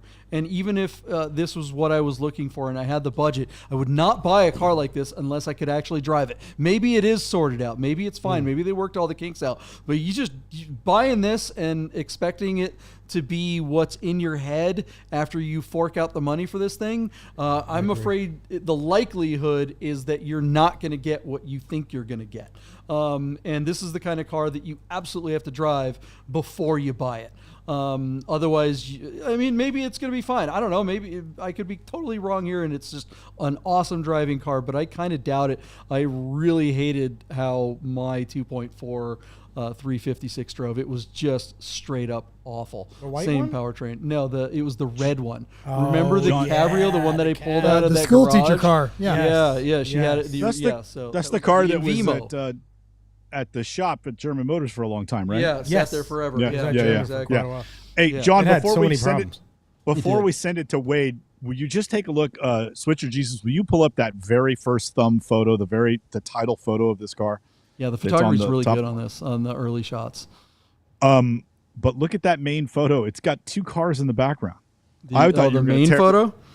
Yeah, the main photo of when you open up the homepage of this listing, there is a Targa and another car parked behind the Targa in the photo, and I just think they chose a terrible photo. Yeah, for the lead BAT photo. does that. There's some really good shots of the car in BAT. Whoever curates these ads, they always pick the shittiest main photo. I don't understand that. What is wrong with PCAR or not PCAR Look Market? at that bringing photo, trailers? It's so JP. true. Yeah, there's a Target Great back there. critique that photo. I mean, it's terrible. With Yeah, the background. as your title photo, that is not the photo you want. You never want to show another car in your photo. In general, you just don't want to have other cars in there, It's BAT confusing. especially not B8 for your lead photo. BAT That's a did good that photo. to me when I was trying Yeah, there's to some really sell good rolling Ruby. shots in there. What's that, Deep? Yeah. BAT did that to me when I was trying to sell Ruby. I remember that. chose Yeah, the we worst had photo. that brilliant photography from Lee on some of your stuff, and they didn't want to lead with that. They did the same thing to me. I'm like, what are you guys doing? It's like, yeah, crazy. Anyways, all right, so excuse me, what do we think this car is going to sell for with all that? Well, Wade, what do you think of this car, real quick? You Oh, take a look for sorry. all 356? So I think JP brings up a few good points, and I'm curious to hear from you guys as well as far as these sort of built older Porsches. These, I don't know what you want to call them, resto mods, or these kind of cars that have bits and pieces from other types of cars. It's not exactly what it's supposed to be. Yeah, it's not exactly what it's supposed to be. It's not, a collector grade original. It's not really a fresh restoration. It's kind of an interesting build. I'd be curious how long ago it was put together, how many miles it kind of has on the build, and like JP said, how reliable it may or may not be. I'd be curious if the person who's selling it is the one who built it and paid for the build. I think it's a really beautiful car. I'm not personally a fan of the color combination. A little boring, but it is what it is. I think it probably presents well. I would have a lot of question marks. And like JP said, I think if you're going to end up spending potentially six figures on it, you're probably going to drive it. And I would also wonder too, where the new owner will drive it to and from. Is it a racetrack car, like a SCCA vintage racer kind of few laps out on the track day? Is it just a cars and coffee? Is it something somebody puts in their warehouse and is like, look at that, and it never moves? I don't know. I think it's a little obscure for my taste. I do have a question for JP and Switcher Jesus. If the 2.4 is the wrong motor for this car, what motor should they have put in it? A hopped up 2 liter would be great. And you get over 2 liters on, or just any kind of hopped up Type 1. The Type 4 just doesn't like to be this big. I mean, you're talking about basically a Volkswagen bus engine. Yes, they have them in 914s, but yeah, I mean, you can, I don't, yeah, it's just, a 2 liter is enough power for this. I mean, you look at what Emery does. He takes a 964 engine and lops off 2 cylinders. So, that's probably closer to a 2.8 or something like that. Right. But you're starting with a 911 block. You're not starting with some and it's goofy injected. Volkswagen It's totally thing. different. The induction so turbos. I want turbos. Yeah, I just don't believe the driving experience on this would be very fun with my experience. Yeah. I don't know anything about it, so yeah. I mean, I've never driven one of those. What do you think of the way it looks? What do you think of the way it? I like the way it looks. Yeah. I think it's cool and unique and different. And everybody always goes for the convertible, so the hardtop's kind of cool. Does that sunroof open? Yeah, this is a sunroof car, which is pretty very rare. Yeah, and it's cool. The louver I didn't even things know they came with it. Yeah, the louver thing is cool. Yeah, that's right? very Emery. The seats are cool. It's very Emery. Yeah, and I mean, you might need some more louvers with that engine. Yeah. But I think I don't know if it drove well, it would be a cool car. Right. And that's the thing. You just don't know. If it did drive well, then okay, it's a different story entirely. Yeah, it'd be a very cool car. It's just too much of a risk. Unique and fun, and but I mean, if you're buying it, don't buy it for a car to drive around. You got to buy it just to show it off, or just go do something fun with your friends. What do you think? Mental? You guys are all spot on. The type of person that's going to plunk down, and I think when we start opening it up to all of the bids, certainly all of our viewers are all saying low, mid 6 digits, and it's probably what it's going to go for. But the person who has the kind of money to throw on this car is not going to be comfortable driving it. I'm an idiot, and I probably would drive it, but I also would look at it and go, oh, but for that money, I could also buy like 2 really questionable cars and a reliable one, and get around there and do it. And I just drove the 914 today, and in traffic, it's still not fun because it's a over 2 liter punch out, and I'm always having to try and catch the RPMs, and it doesn't want to idle right. And when you get it rolling, it wants you to wind it out, and you can't do that in traffic. Right. It's terrible. And I bet you're going to have the same thing. Now you get this on a nice winding mountain road, you take this on a professor run, you are going to win the day. But as far as just owning this car. Okay, Mental, I'm with you there, but I don't know. But the problem with which transmission did it say it had? Did it have a freeway flyer on it or something like that? Four speed. Yeah, but what gears are in it? That's the other thing too, is that it has a taller 4th gear. Okay. Yeah, so it's really hard to keep these things in the power band. The power on this thing is in the last 2,000 RPMs. So if this thing is 3,500 or 4,000, if it's a 4,000 or 4,500 RPM car, it's that last 200 that's fun. It's actually a 7,000 RPM. They have a picture. Okay, of whatever. Sorry. So whatever it is, it's that last couple hundred. And when you downshift, you're either going to be way over red line or you're going to be in no power. Correct. Getting one of these to be geared right, that tall 4th gear is just so you can cruise on the freeway. And driving this car at 3,000 RPMs or even 25, it's going to suck. There's going to be no power. You're going to hit the accelerator. It's going to have mad flat spots. You're going to go from first. Can you tell and then JP? You're going to go to second. It's going to go. JP, you've had so many. It's just. Fuck this thing. You've had so many of these cars. So true. Look at how fed up he is. He had so many of these cars. He's like, I'm so sick of them. I never want one again. I'm done with it. Funny. Beautiful looking, though. Great to look at. And that's, to what Mental was saying, it's like, I don't think, nobody's going to own this car. Right. That's not going to be the only car, right? Nobody. This isn't going to be like the one. If you've got the 6 figures to spend on this, you've got a bunch of other stuff. So let's get to the numbers. Michael Deeb, hold on one how second. much? I'm gonna make a better prediction than the price of this car. After that classic Polnik tirade, I God. predict that John Polnik's next purchase Is this car. another piece of shit 356 Totally. replica with a Type 4 motor. Totally. And then he's gonna go, Robbie, can you pick me up? Absolutely, totally. Guaranteed. You fucking heard it here first. Oh my God, it's so true. Jesus Christ. It's so Jesus. true. Get JP a glass of water, will you? All right. So our Seriously. car that Chef selected is currently sitting at $60,000. Really? And that $60,000 on, hold on, there's like 400 photos in this bucket, on 10 bids. And get this, Romy, this car doesn't close for another 6 days. Stop it. So, yeah, I swear to God. With Really? that in mind, this car closes next Tuesday. Do these things? Is it a nostalgia thing or is it an older guy thing? Is that what it is? Like the boomers like these cars? 356s are just. I mean, 356s are always going to be They what's just up. always worth something. Yeah, Okay. I mean, it's an It's the classic Rebel car. Always, you look at any Yeah. movie, Yeah. the Rebel always has an old. well, I mean, like speedster. an Emery car is $1 million. Yeah, but that's totally different. Not really. I mean, it's a lot different, but it's certainly not totally different. So is a It is Gunter this Works, car. but, you know. Well, totally different.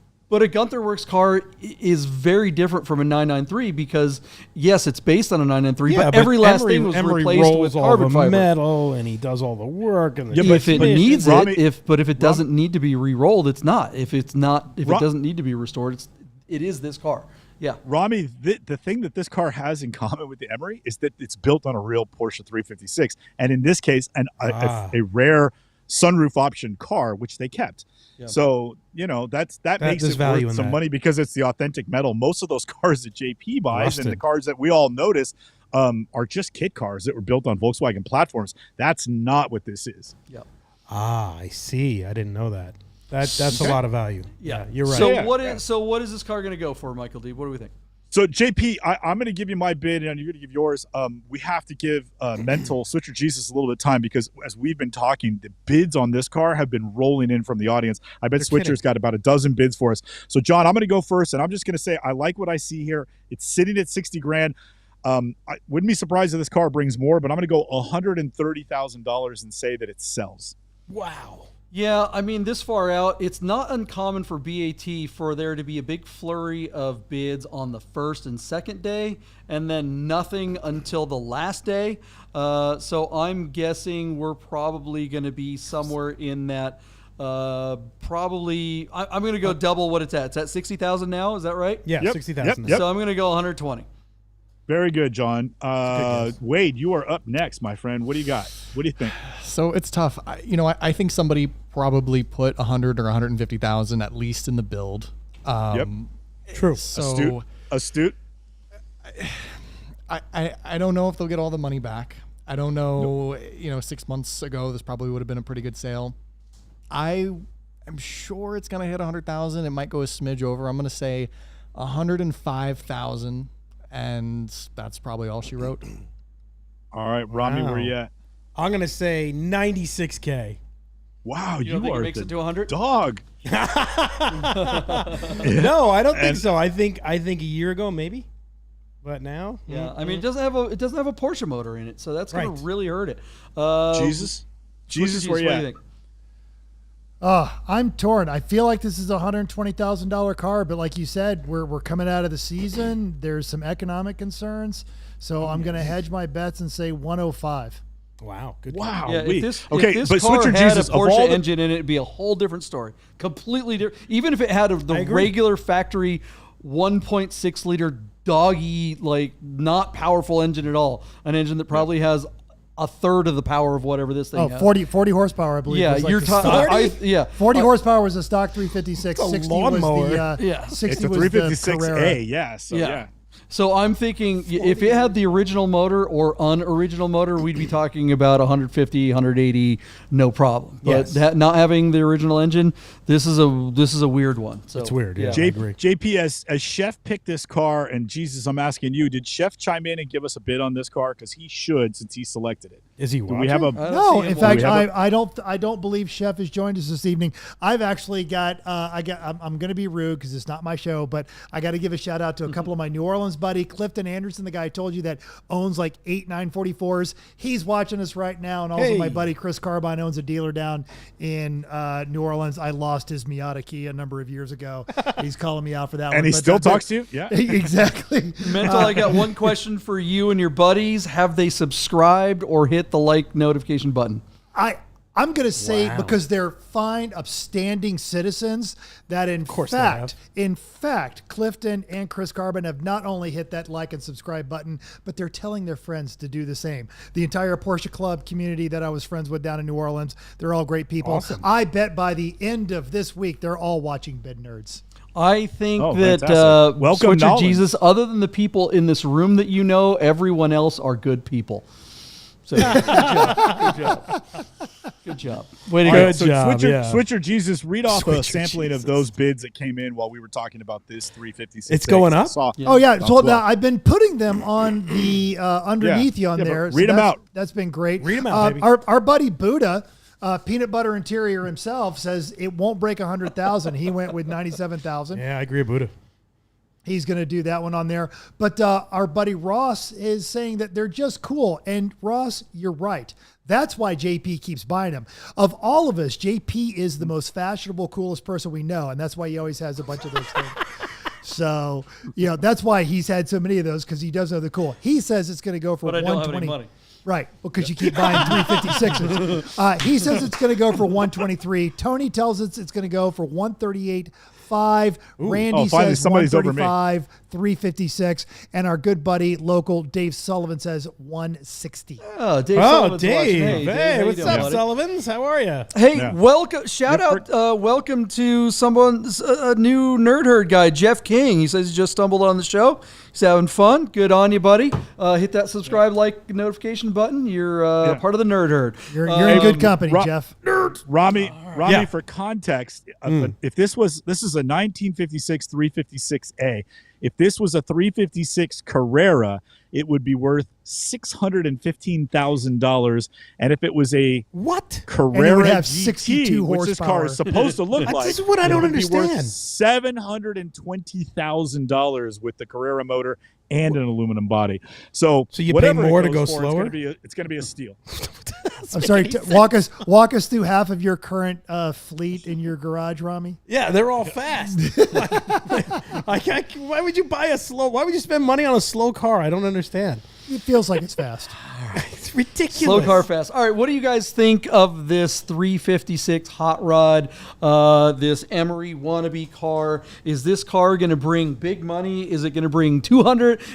Are our bids right on the money? Or do you think we don't know what we're talking about and it's going to be way crazy? less than that? Let us know in the comments below. Play along, and we will find out if you're right on the next episode. Michael Deeb, what is the last car we're going to be talking about on this episode? This one's a big one.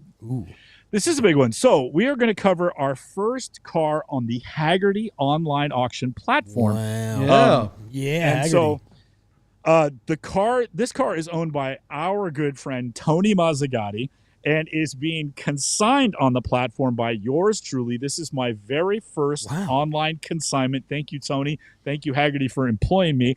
And what we're talking about is Tony's beloved 1967 Porsche 911S, which Tony refers to as the Holy Grail because it was the only year you could get the hopped up S motor and still get the older short wheelbase chassis, which this car has. So you have, in period, their biggest motor with their most lively chassis because of the short wheelbase. This car was born in 67 and was sold new in Los Angeles, where the first owner had the car.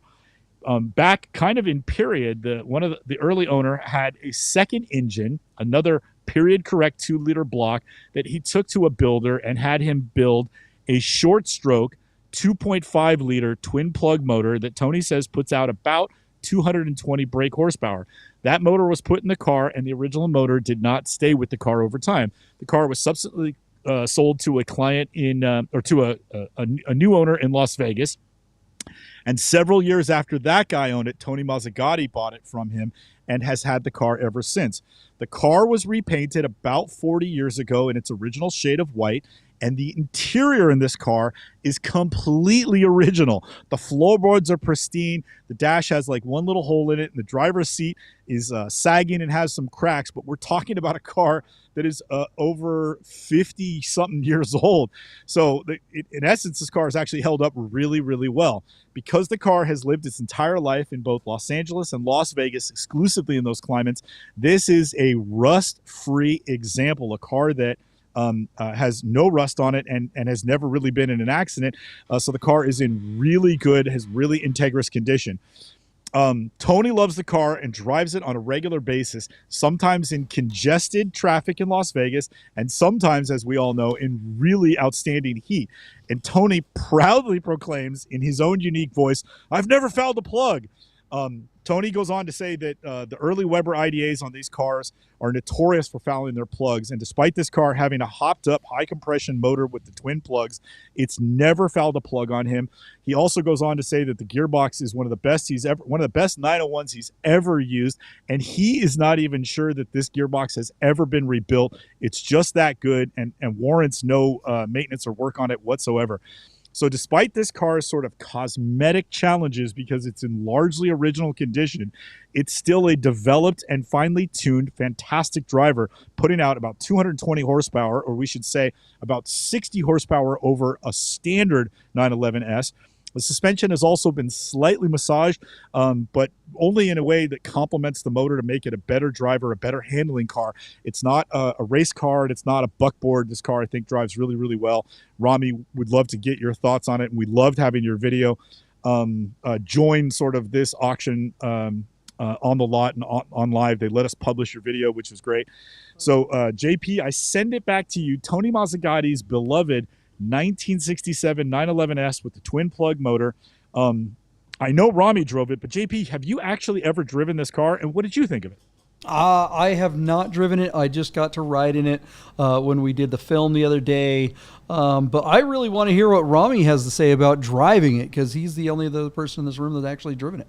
Yeah, well, this car is very special. I was fortunate enough to drive it, and it surprises the hell out of you because I didn't realize the transmission hadn't been redone. It's perfect. Like it's perfect. I've driven a lot of 911s, and it's perfect. It's perfect. Yeah. I mean, it's got the dog leg, which I love. I love it. Yep. And you'd think it'd be a pain in the ass, but it's actually great. And the steering and the handling on that car, it shocked me.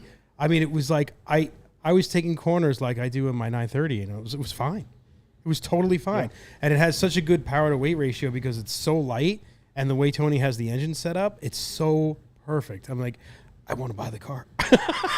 I really like that car a lot. Like it is hey, so. Do me a favor and bid on it, will you? I will. It is so special. It's such a special car. I mean, and it's got the big wooden steering wheel, and like the everything's ridiculous on it.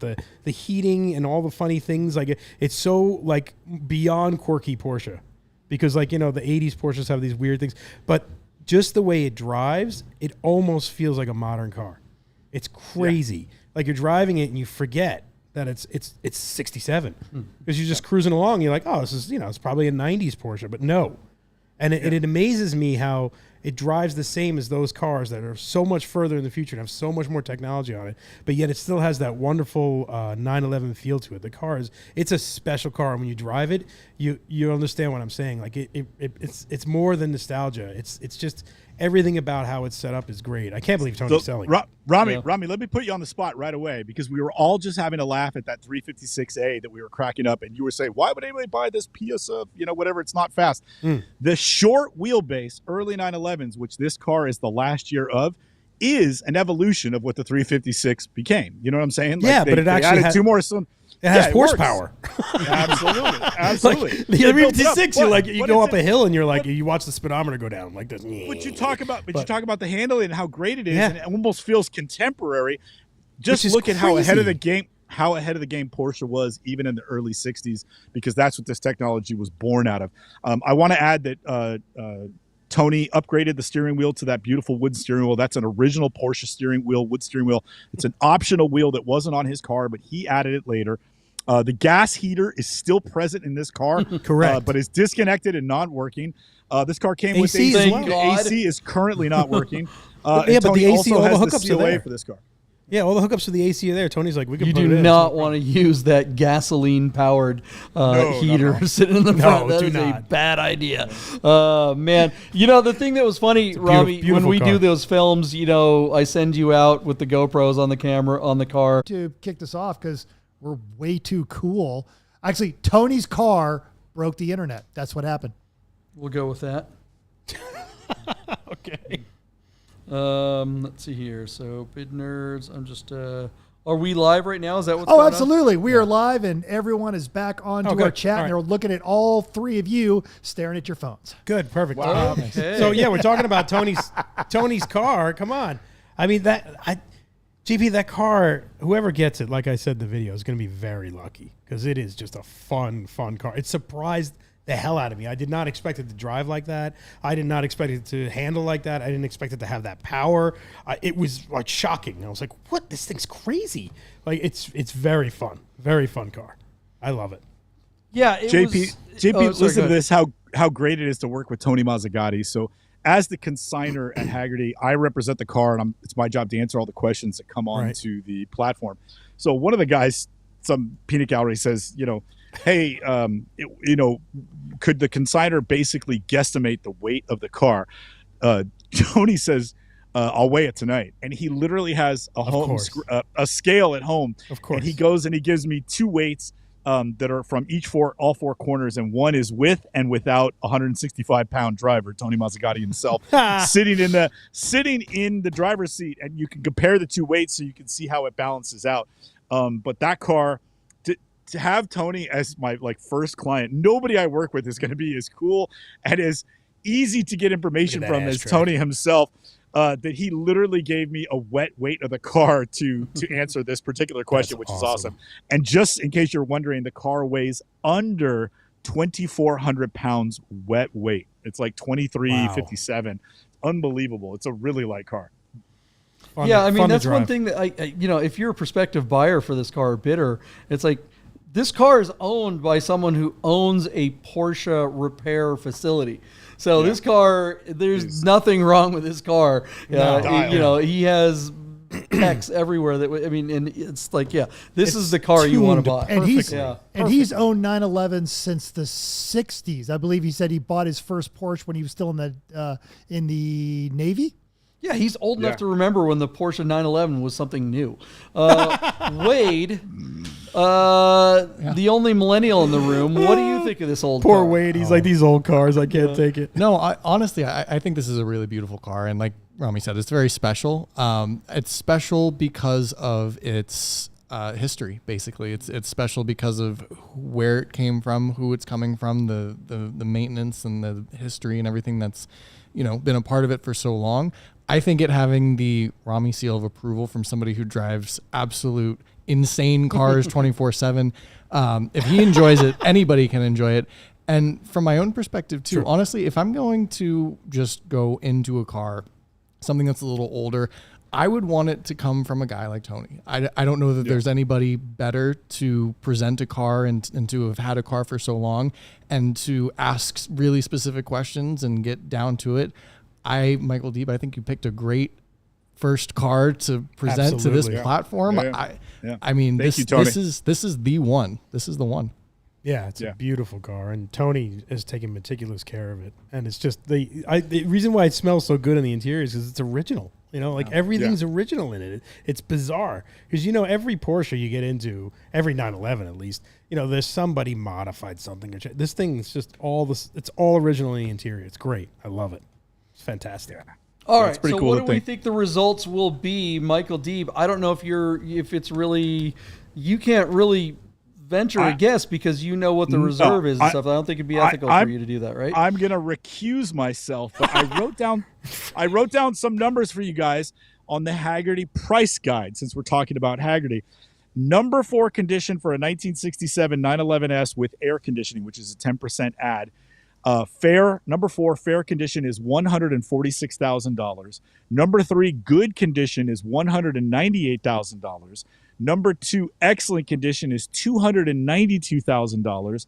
And number 1, concourse condition, which we know this car is not, is $351,000. Again, all those numbers are factoring a 10% add for the air conditioning, which this car has. I'm just going to leave those numbers right there, and we'll start with you, JP. Kick us off. What do you think is going to happen for Tony Mazzagati's car when it closes next week on Hagerty Marketplace online? All the benefits of having the larger displacement engine and having more power and making this car generally a better driving car will be offset by the fact that it's not the original engine. If it was the original engine that was punched out to was it a 2.4 or whatever, then we would be we'd be looking at a car that would certainly be in the good condition situation. But since it's not the original engine, I'm going to put this kind of somewhere in that fair bucket. Even though it's frankly a better version of the car, and a car that if I'm looking for this type of car, if I'm in the market for something like this, I want this one without the original engine, because one, it's a better, I'm more likely to be able to afford it, and I'm the kind of person that's going to want to go drive something like this. Exactly. You get one that's in good condition or excellent or great, a Concours or whatever. Those are cars that are just going to sit somewhere, and I think that's sad, right? This car should be driven the same way that the last 3 guys that have owned it they've driven this car. This car deserves, like in the video, Romi says it just makes you want to wear a turtleneck sweater and go on a date with, on a first date with a girl and take her to go shoot guns. I mean, it just brings you back to a time when you used the cigarette lighter to light fucking cigarettes. That's a good thing, right? I miss that era. I love this car. I'd love to own this car. I unfortunately, I'm not in the market for something like this, but I'm going to say $135,000 for this car is where it's going to land. Very good. Romi, where you at? Yeah. I think it's Wade. Oh, go ahead, Wade. Go ahead. Sorry, Wade. Go ahead. No, it's all good. I actually think this car probably has 2 potential outlets. I think it could go to somebody who is going to drive it a lot and leave it as is and really enjoy it. I think the fact that a lot of bits and pieces are not original, like the engine, like the paint, probably doesn't hurt it as much as it would another car, because this car is so old and it's so special and it's been so well documented and maintained regardless of anything else. So it may go to a driver, or for decent amount of money, but not a ton amount of money, somebody could put it together and make it that 1 pip higher as far as condition wise and everything like that. So I think it's probably going to have a little bit more demand. I think it's probably going to command a higher price tag. I'm in at $157,500, and I think some people are going to battle it out and really want this car. Yeah, Very I good. agree. Very it's good. a good car. Romi, where are you at, buddy? I'm higher just because I've driven it and I know the car. I am. I like the car a lot. I mean, I would be willing to even pay, not that I'm saying I'm going to do that, but I would be willing to pay, I think, $217. Wow. You think this thing could break 200? Yes. Okay. All right. It's that That's good. bold. It's that good. Mental, what do you think? Switcher Jesus, where you at? It's worth what Romi says it is, but if you haven't experienced the car, and the people that throw that kind of money at early Porsches, they're going to be picky like JP. But if anyone gets a chance to drive it, I think it gets sold immediately. This is not a collector's car. This is an heirloom. This is something you pass on. You drive it to your family. The pictures are so great. Did Lee do those? Of course, yeah. Of course, Lee did those pictures. Those pictures are just so great, and it shows that this car was never ever supposed to be a collector's car. This car it's always been lived in. It's always been loved. It's been looked after, but not babied, and properly taken care of. This car will outlive its next 2 owners. Yes. There's just, and the person that appreciates that is not looking at this from a financial perspective. Having said all of that, I would sell my house for this car, but then I can't live in the car, not with my wife. She'd be very mad. You have an RV. You've got an RV, Which I also need to sell Problem so I can solved. afford something stupid like this.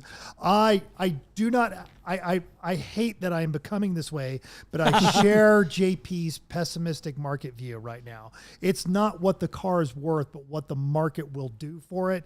I'm going to say 137. Yeah. okay. Yeah. That's I sure hope Switcher- I'm wrong. I want to be. I'm sure Mental agrees. We don't want to be right about this. no. I would love to be the surprised. maintenance alone on this car. The maintenance alone. Yeah. The guy owns the shop. Yeah. He owns the shop. So, It's his so car. listen to this. Listen to this, Romi. Tony knows the two previous owners, both of whom were doctors, and Tony believes both of whom have passed away. And it's funny because in a lot of ways, Tony's a doctor. He's a doctor of Porsches. Right. And he's letting go of the car.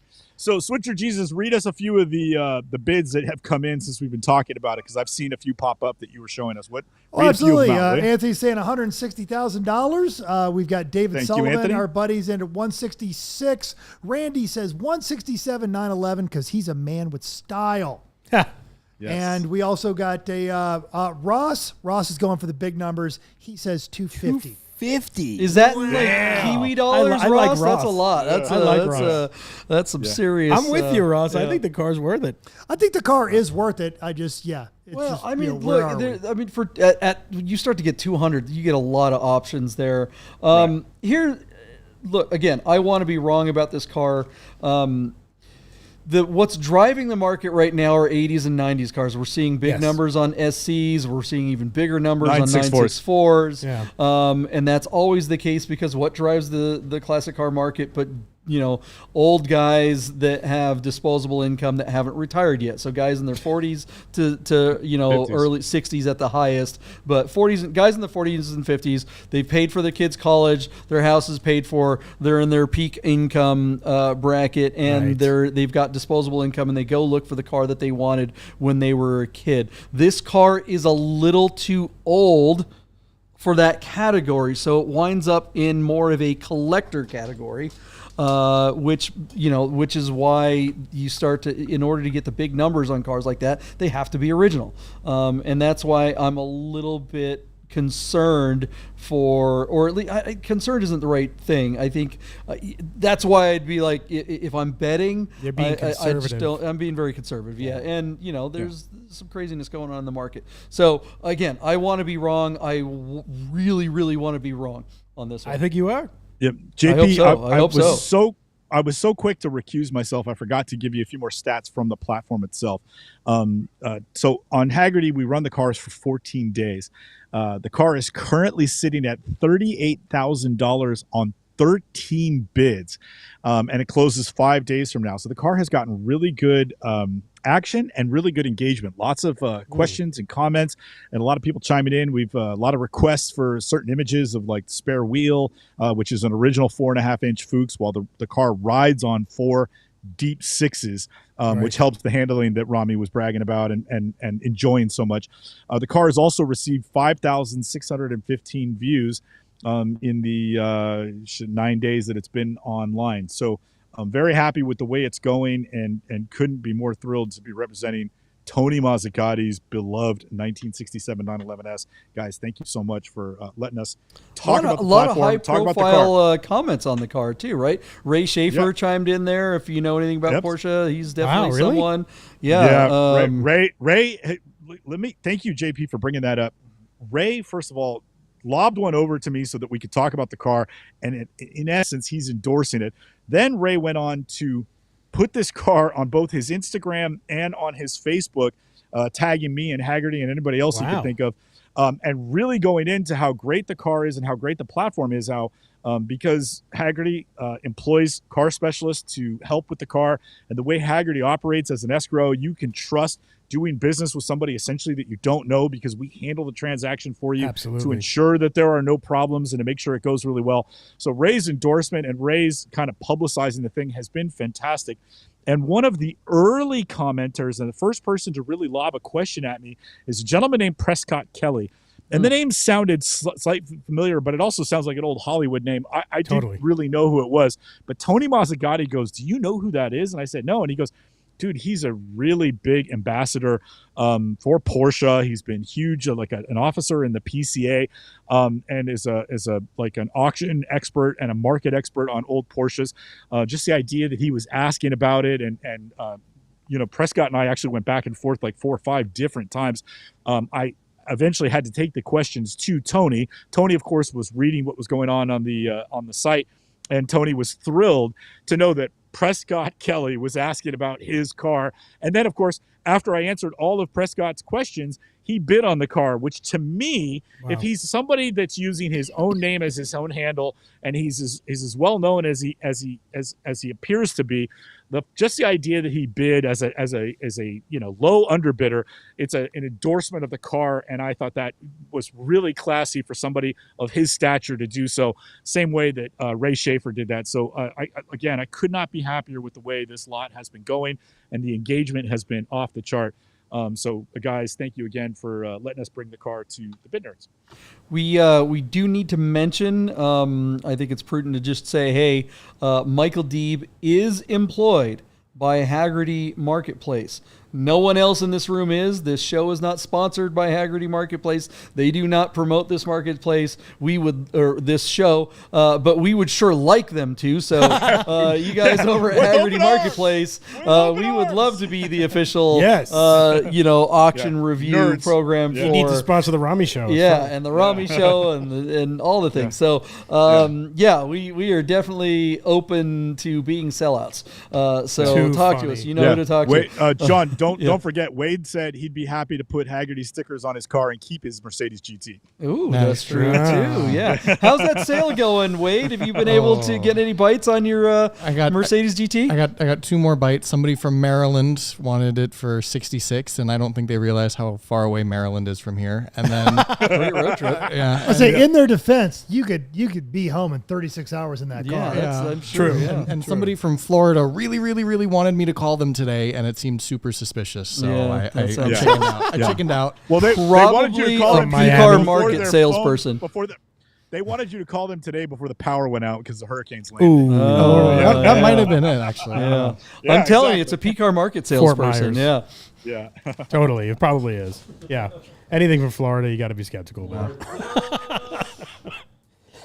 It's so true. All right, what is this? It? Are we good? I think, how does this work? Let's wrap it up, guys. What do you think? Romy doesn't know what to do with you his guys hands. think of Tony's car? Will it bring the big money? Are you guys like Romy thinking that thing's going to bring 200,000, or Ross that someone in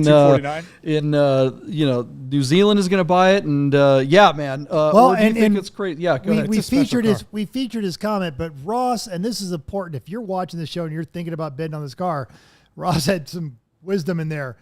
They're not making any more of these. That's right. Anything you're not going to find anything like this. It's either been over restored or neglected, and this car is just so perfect. Yeah, there's not any left. That's the problem. Yeah. Oh yeah, I should mention that. They're not making any more blockbuster videos either. No, but listen to this. Listen to this. I need to put this in the comments. In 1967, Porsche made only 523 911Ss for the world. So it's a really rare car by the numbers, and there's not 525 left. You know what I mean? So yeah. No way. All right, guys, let us know in the comments below what you think of Tony's car. And thank you for watching this live episode. If you watched it live, if you're watching this later, then thank you for being part of the Nerd Herd and the Nerd Nation. Make sure you hit the subscribe, like, and notification button if you haven't already. Wade Bennet from Tech Daily, where do we find your content, sir? At Tech Daily, if you want any tech news or unboxings or anything like that.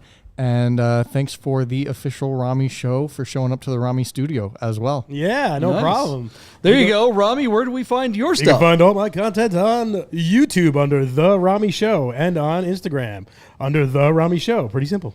There you go.